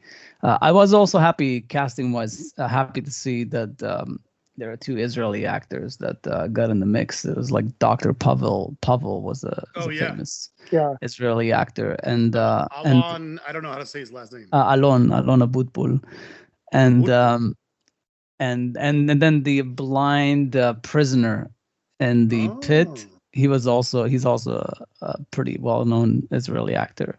But it's funny how I wonder how they get these roles. They probably have agents, and whenever like Hollywood like throws a thing about like, oh, we're looking for like a Middle Eastern type of like, or something, then they're like, oh, let's submit a tape, Yeah. Um, The as long as we're talking about all these supporting actors, it does frustrate me that this movie isn't so flawed, because I also agree with you that Joseph Gordon-Levitt and Anne Hathaway are amazing. I also think I can't remember his character's name, but one of the bad guys who's hanging out with Ben Mendelsohn all the time is Bern Gorman, and he has just got a face to play a villain. This guy, like, his eyes are so intense, but him and Ben Mendelsohn are so good all the time. And Littlefinger played that CIA guy at the beginning, Aidan Gillen or whatever. I think he's pretty cool.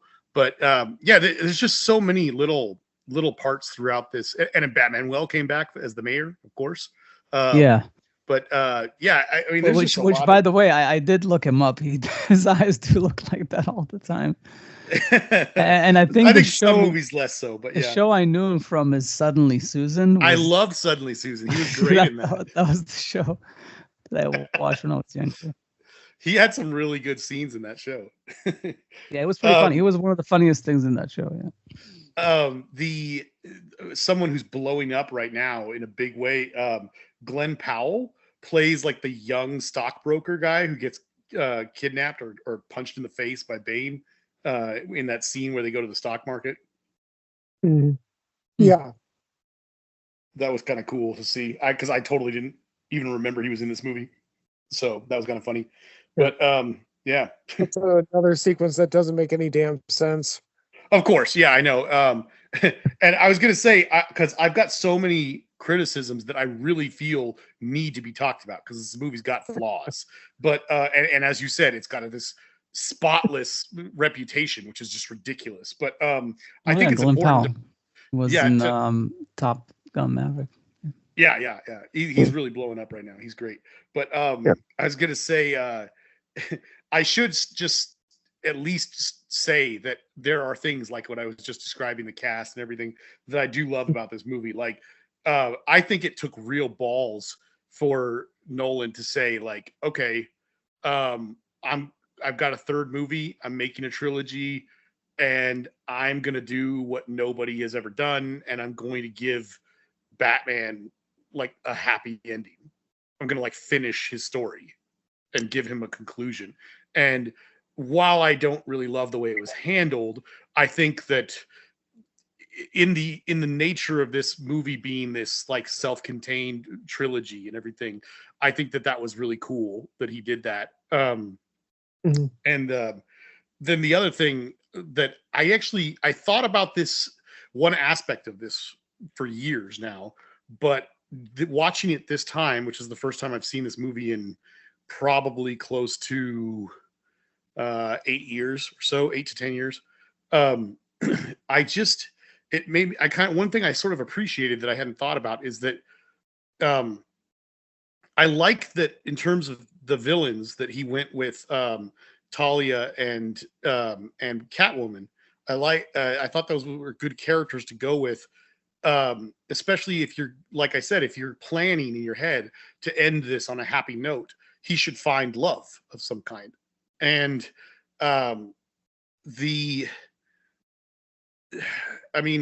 again, comic books, every author has their opinions. You know, I don't want to try to say that there is a right or wrong answer to this question, but a comic book that I love, Gotham City Sirens, I think it's probably issue number 2, I believe.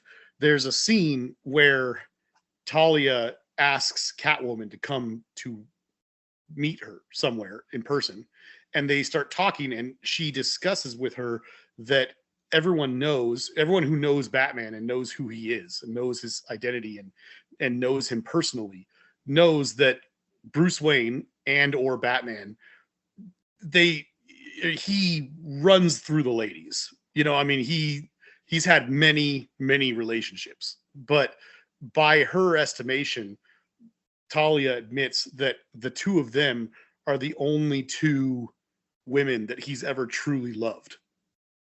And I always liked that that perspective. And so I thought it was kind of cool that they decided to go that route and put both of these characters in. But it doesn't work with all the Bane story, of course, but you know, there's that. Reminds me of the I don't know which one it is, the ones that make fun of the Batman, like in the spoofs, like it's College Humor or something. But the one that they did Bring with that up, him the and, College Humor, right? yeah, I think the one when they make fun of the voice a lot, but Yeah. but the one that they did about Talia was like, I where- was going to send that to you guys before this, just so that we could talk about it. yeah, it's like the whole like the betrayal. And That he's was like, your plan? but we had sex. We had sex. We totally had sex. I mean, I'm sorry, but I don't care how much you like this movie. That sketch disassembles this movie. Like her plan. Let's just step over the hilarious nature of how stupid the sex part was, right? Let's just get that off the table, right? Her plan is ridiculous. Her plan is completely ridiculous. Like, so she's using her company, she's influencing Wayne about this stupid, like, green energy thing that they can turn into a nuke.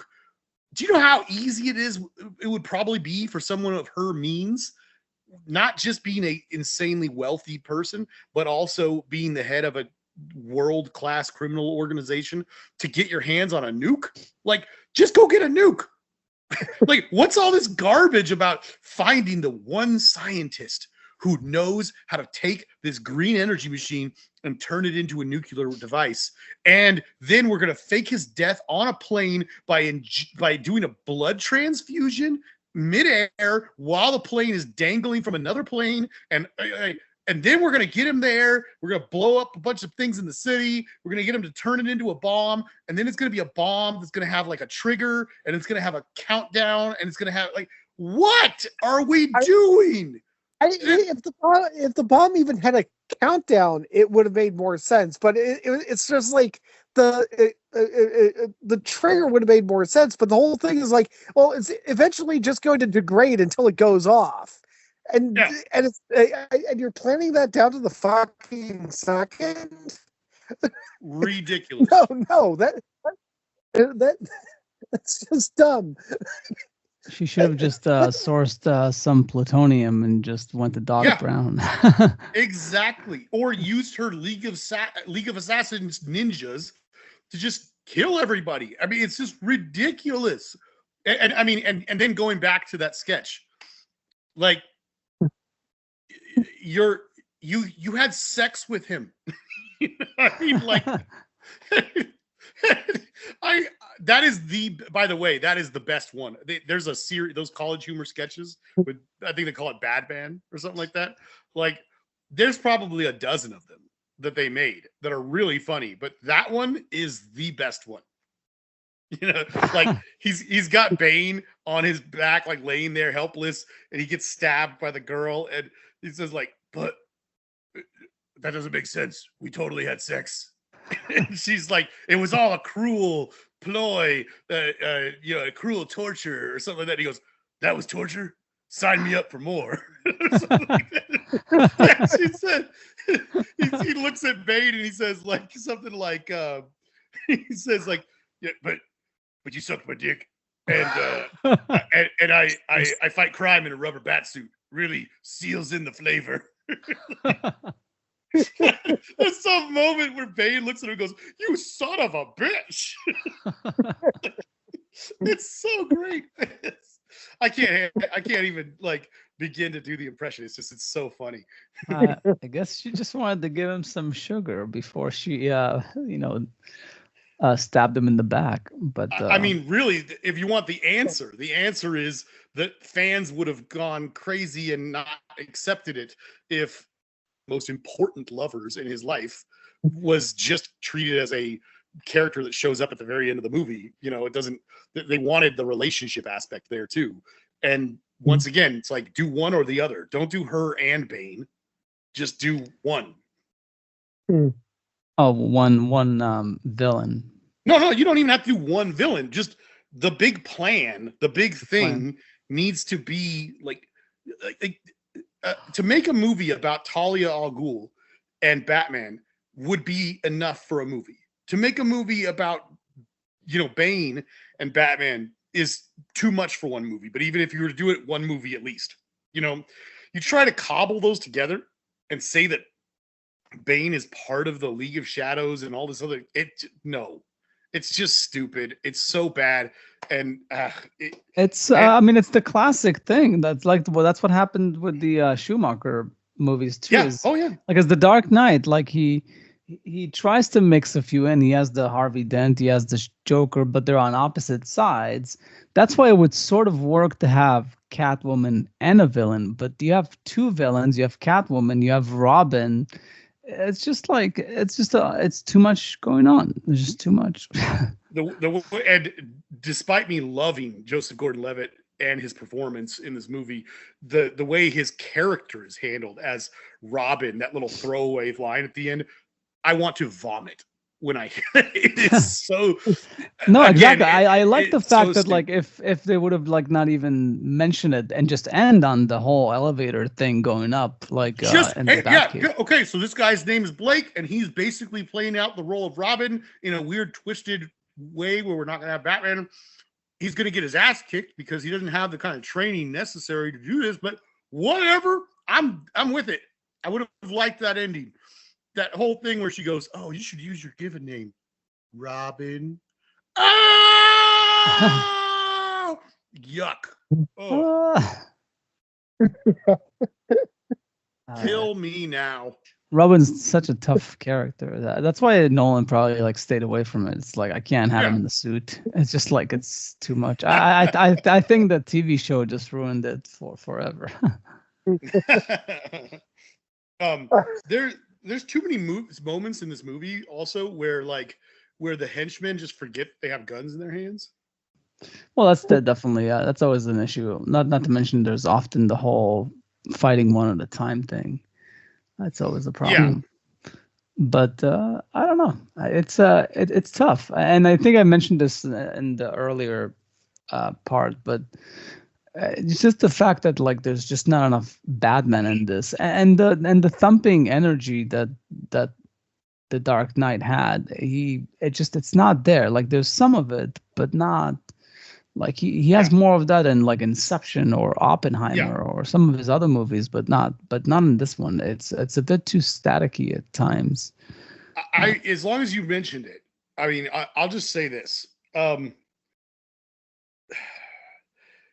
There are things in this movie, like take out all my disgust about the stuff I've talked about already, all my issues with those things, that the story elements that don't make sense and stuff like that and whatever.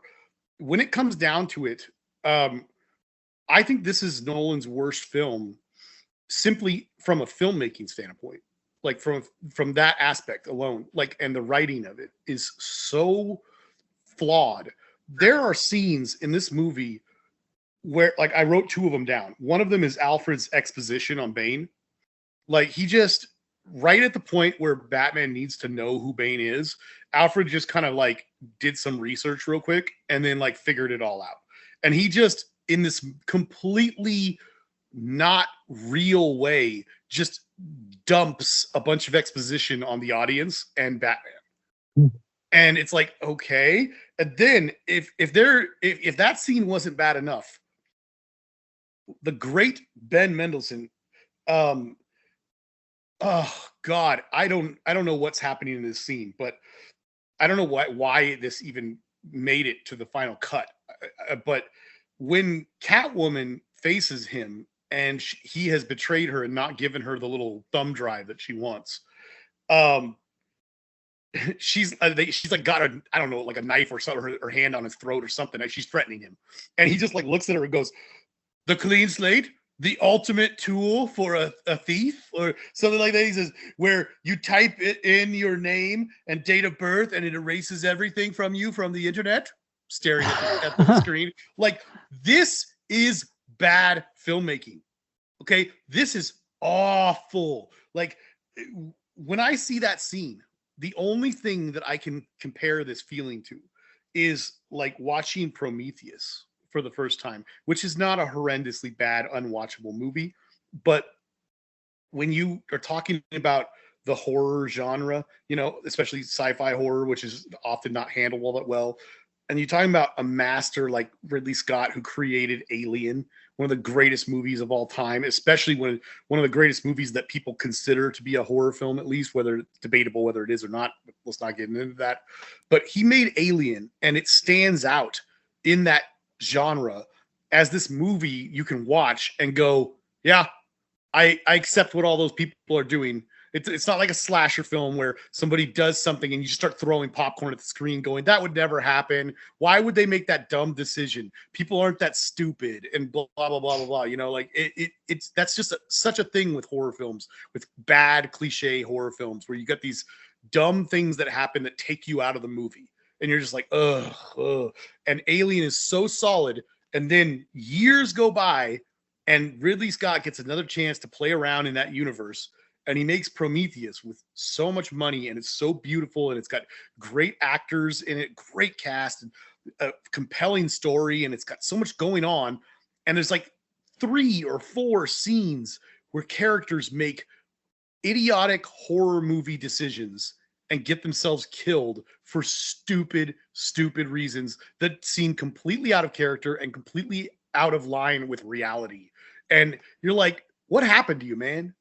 Like, your movie was the movie I used as an example of how you should make this kind of a film. And now you give us this. Like, what's going on? And to go from The Dark Knight to The Dark Knight Rises, watching that scene with Ben Mendelsohn, who's a great actor, given that line to deliver, I'm just like, I don't know what you're doing, Nolan. I don't know what you're doing, but it's appalling. One of the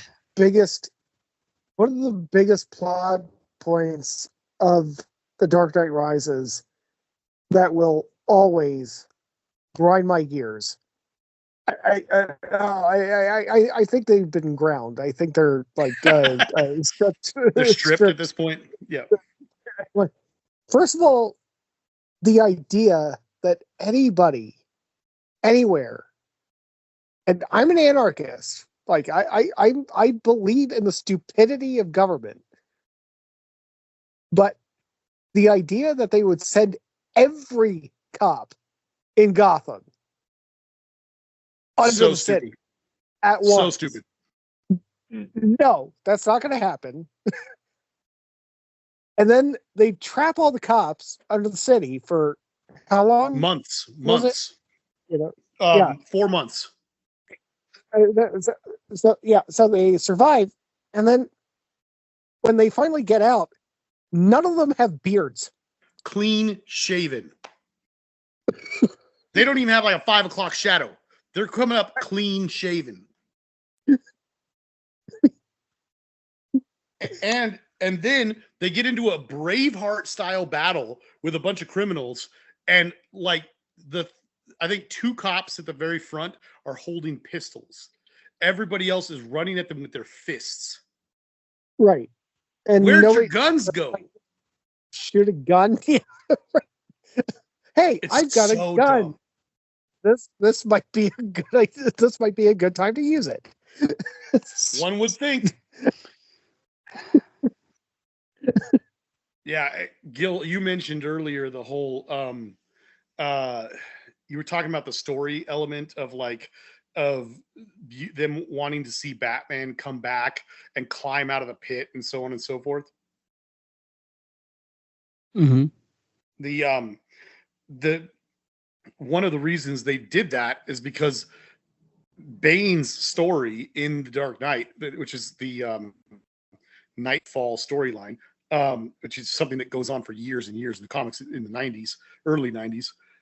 It's kind of one of the it's the comic book series that I it's not the first ever comics I ever read, but it is the comic book series that I started reading comics.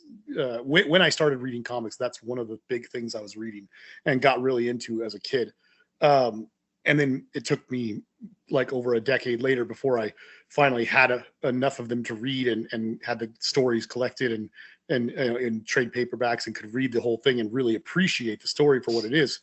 But that in the story, Bane defeats Batman and breaks his back, and he can't, be Batman anymore.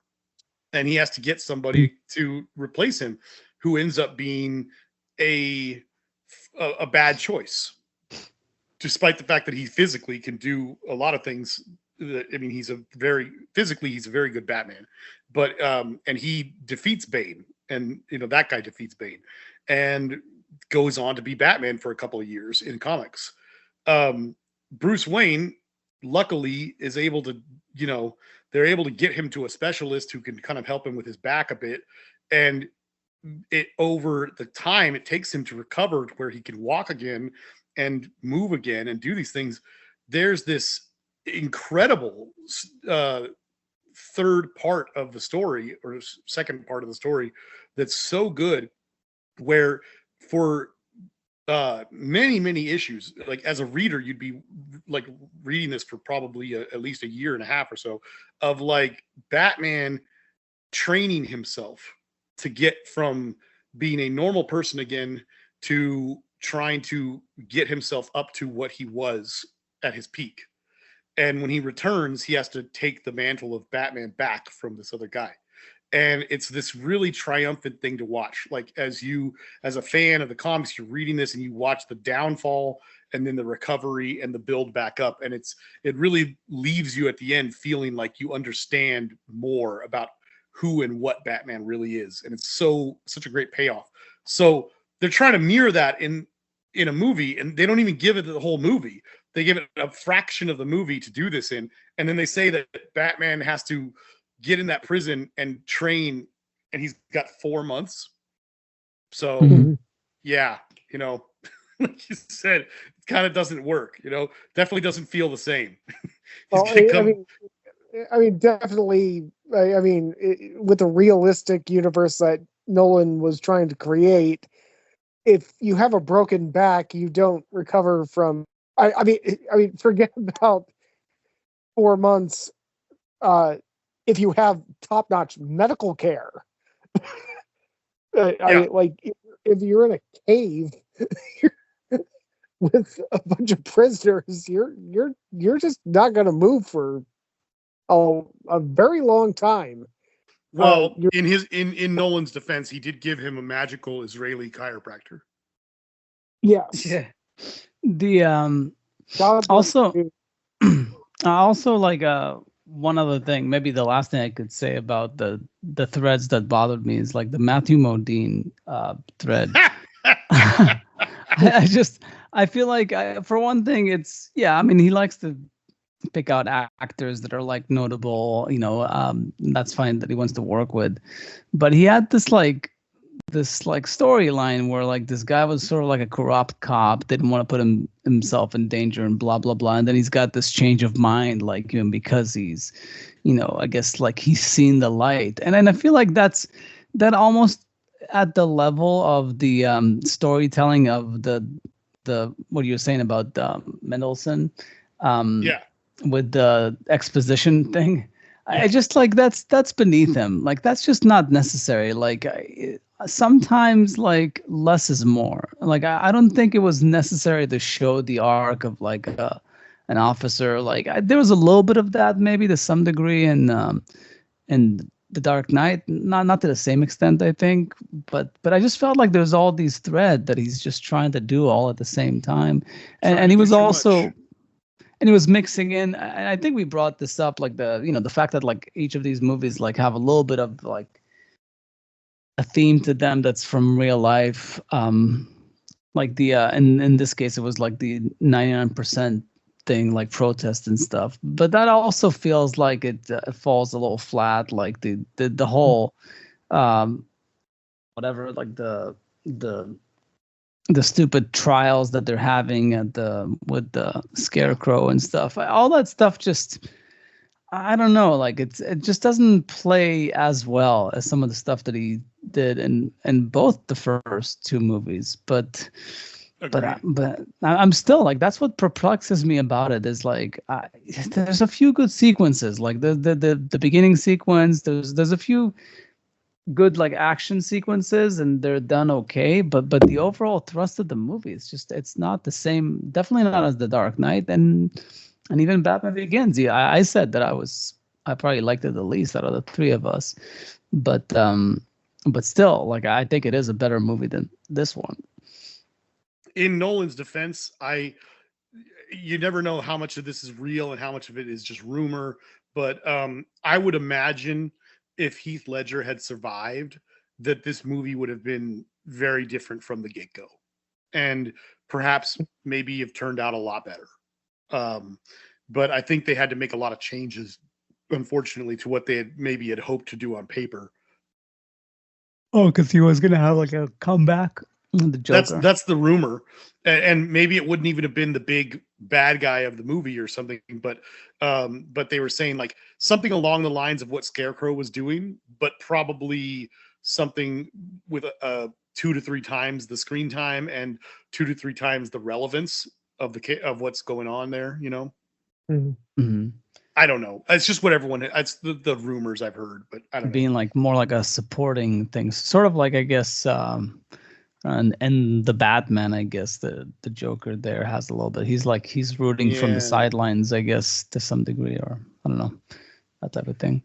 Yeah, I don't know. It's tough. It's unfortunate that like Nolan, for his legacy, I feel like that even though I guess a lot of people think that it's that this trilogy is very solid, I do think it it taints it a little bit, but that's okay. I mean, as a trilogy, yeah. To me, the way I look at it, to me, it's like I will always look at essentially try to forget about Rises and focus on the fact that Batman Begins and The Dark Knight is basically what T2 was to Terminator, essentially was. Apt comparison for sure. Yeah. Yeah. And I think that the ending of The Dark Knight was actually kind of both strategic and perfect in the same way, in that it alludes to a sequel, but it doesn't matter. Like every movie that Nolan made in the trilogy, you can watch it and you can enjoy it as a singular film. It's not handled like the Avengers universe or anything like that, where if you haven't seen this last movie, you can't appreciate this one because there's going to be all they're handling it like television. When it comes to the Dark Knight trilogy, I can watch The Dark Knight as one movie. I could even show somebody The Dark Knight as one movie who hasn't seen Batman Begins, and they can enjoy that movie. I can show somebody Batman Begins, and they will enjoy that movie. I can show them The Dark Knight Rises. They might like it, they might not, but it's still kind of a standalone movie. I mean, there's a lot of allusions to the previous films, but yeah, it is less so than the other two. I would say, because there's so much That's what you're going to get though with every time you have 3, 4, 5, whatever movies. The further along you get, the less standalone they have to become, almost by their very nature. Yeah, I don't know if we touched on this. This could be the last thing because we should wrap up. Otherwise, it'll be like a 3-hour episode. But the ending, wasn't there like a thing back then? I don't know, some theories about like whether Batman was actually alive or like Alfred was like imagining seeing him and stuff. Oh, Like the ending. I'm I sure remember people have those. talked about that. Yeah. Yeah, because and also I don't know why I had a recollection that like he saw him one way, but then after like somebody wipes the frame, like he sees something different. But then I'm watching it this time and I'm like, no, that's like Catwoman, like that's her. It's not another woman, and it is Bruce Wayne. Um, so I don't know. And how the hell did he do that? That's a very J.J. Abrams thing. Yeah. Oh, they make a whole point about the fact that like there's no like there's no remote control. Like you have to like manually this, manually that, and all of a sudden he shows up. Like, yeah.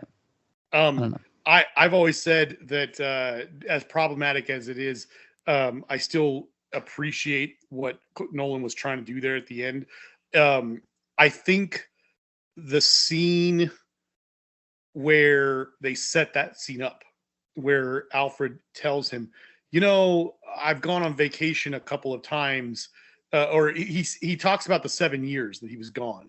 And he says, during that time, I would take these vacations in France somewhere. There's this little cafe called such and such. I would go there, I'd sit down, I'd get this drink, and I would just imagine in my head, I'd look over and I'd see you.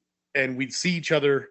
We'd know we'd see each other, and like we weren't going to go say hi or anything like that, but I would know you were all right, or something like that. He says something along those lines. I'm not going to be able to get it right perfect, but anyway, if that scene had been something that he had said to him in Batman Begins after he comes back from Gotham, that would have made the ending so much more powerful. I think the way it is here, where they set it up at the beginning of this movie, only to then pay it off at the end of this movie, cheapens it a little bit. Yeah. But I mean, still positive. I like it. There's a fun little fan theory thing. I don't think I don't know if it was intentional. It was probably just a costuming thing, but I think it's fun to think about the fact that in the beginning of the movie, Batman is able to track Catwoman after she's stolen his mother's pearls because he's put a tiny tracking device inside of them. And that means that if Alfred still has access to the Batcave, presumably he would be able to know where Selina and Bruce are as they travel the world together, because she's wearing the pearls at the end. Yeah. I don't even know if that was intentional. It's just a fun little thing to think about. Yeah. Sorry, I'm just having this thought about where I might have been wrong for several years, because I mean, okay, where I'm not wrong is like Bruce somehow bailing out of the bat plane and surviving a nuclear explosion in the sense shown. Like there is no fucking way. I mean, if he survives the initial blast, he's dying a very horrible death very shortly later. And but anyway, I for a very long time thought that the Dark Knight Rises would have been a better film if they had actually just gone ahead and said, yeah, he died. He just possibly sacrificed himself and so on and so forth. And then No Time to Die came out. I watched that piece of shit. And like, man, like having that kind of a payoff of an iconic character, like dying for, dying for everybody else and so on and so forth. Uh, it really doesn't work all that well. I mean, you have to. I mean, you have to earn that shit in a way that even Christopher Nolan couldn't earn that shit. you don't you don't get to do that. Um, I don't know. No Time to Die actually changed my perspective on The Dark Knight Rises. In defense of that last James Bond movie, I thought it was a pretty interesting choice to wrap it up the way they did. I think that movie also has almost as many flaws as this one does. but and maybe I would have liked it more had it made more sense and stuff. But that movie also had a pretty shaky foundation that it was building off of, whereas this one had a stellar foundation that it was built on. Right. But what are you going to do? Yeah. But interesting comparison, though, that you bring that up. But it's just one of those things for like, I mean, in both movies, you kind of get the sense where you're supposed to really get hit in the gut that this character that you care so much about has just died. Actually, I think that The Dark Knight Rises did a better job for me just because of Gary Oldman delivering his eulogy at the end. Well, Gary Oldman is Gary Oldman. Yeah, so okay, so The Dark Knight Rises is better than No Time to Die, but okay, not apples to apples comparison. I mean, I'll just say the last thing I want to say is simply that, like, there are a lot of things in The Dark Knight Rises that I like, and I don't think it's an unwatchable movie. I think it's got a lot of positive things to it.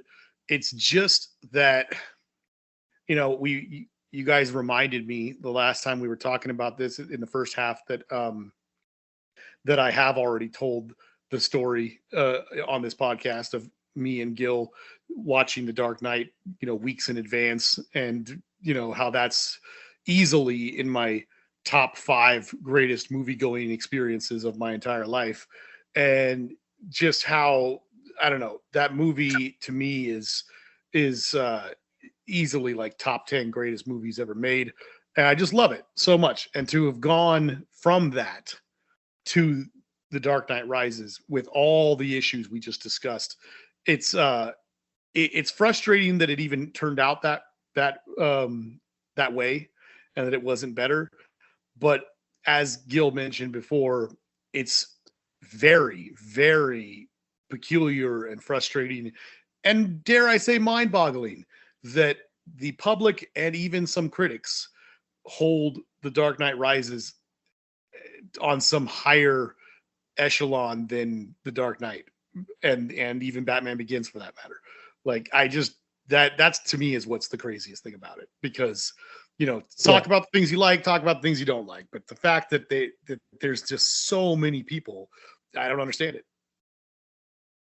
Yeah, I mean, you want to see something crazy. I mean, like, I'm looking at an IMDb ratings of like his movies. Yeah, and it's The Dark Knight. This is the fans, of course, but sure. Like there's like Dark Knight. Is this a list in order of The Dark Knight, Inception, Interstellar, The Prestige, Oppenheimer, Dark Knight Rises, Memento, Batman Begins, Dunkirk, Following, Tenet, and surprisingly Insomnia is last. But even still, 7.2, that's not bad for Insomnia. But the critics, that's exactly, it's one thing if the fans will have like weird emotional ratings and whatnot. We have it as well sometimes. Yeah, sure. But I mean, the critics, like, yeah, The Prestige was a pretty what's the word, like, polarizing movie. So that one's got like 6.6 from the critics. But The Dark Knight Rises 7.8, while Interstellar 7.4. Wow. Like, The Dark Knight Rises is better than Interstellar. That's a problem. That's and Inception, which Inception I'm okay with, but Inception is 7.4 as well. But come on, I mean, that's just crazy. But his best reviewed movie is Dunkirk, 9.4. Hey. Yeah, and that's the movie that when I was projecting it, they sent us home exactly when they told us that they were going to send us home. And then I worked on Oppenheimer, and they extended us for another month. So, yeah, Gil, in that list, maybe you mentioned it, I just missed it. But where was Oppenheimer in that? Not in the critic one, in the audience one. Oh, audience, it's number 5. Okay. And it is his second best reviewed movie, 9. Okay. 9 even. Yeah, Dark Knight is 8.4. I think there's another 8.3 for Memento. Yeah, but that's all is 8. The rest are like 7 and 6. In any case, it's fine, but it's interesting. Yeah, and he is a polarizing filmmaker because, I mean, I remember, like, now I'm thinking about it back, like, and this is a thread through our entire podcast because of the whole starting with Tenet, and we did Inception too. It's like Inception also was writing the coattails of The Dark Knight, which is why I probably had a lower opinion of it when it came out compared to when we rewatched it for the podcast, because there was no way it was gonna come close to what The Dark Knight was, and it was disappointing at the time, not just because of that, but also because I felt like, you know, he can do better. And I think he proved it, and then he proved it. He proved it with Interstellar. It was about more than just, like, you know, fancy tricks.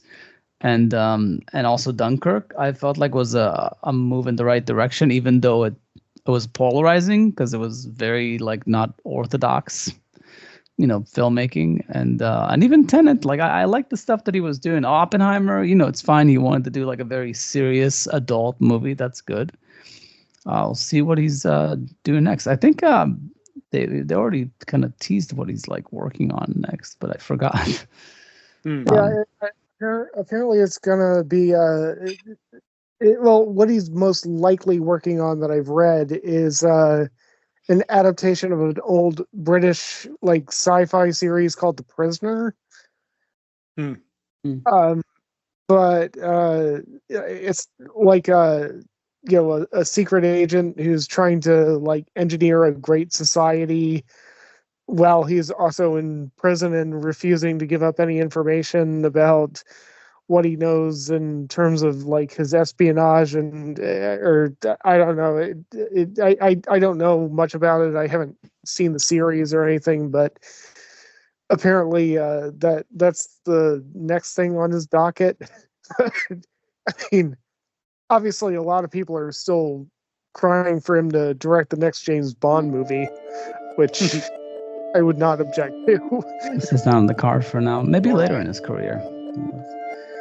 Okay. He's already 50-something, right? Yeah, but I mean, you know, Scorsese still.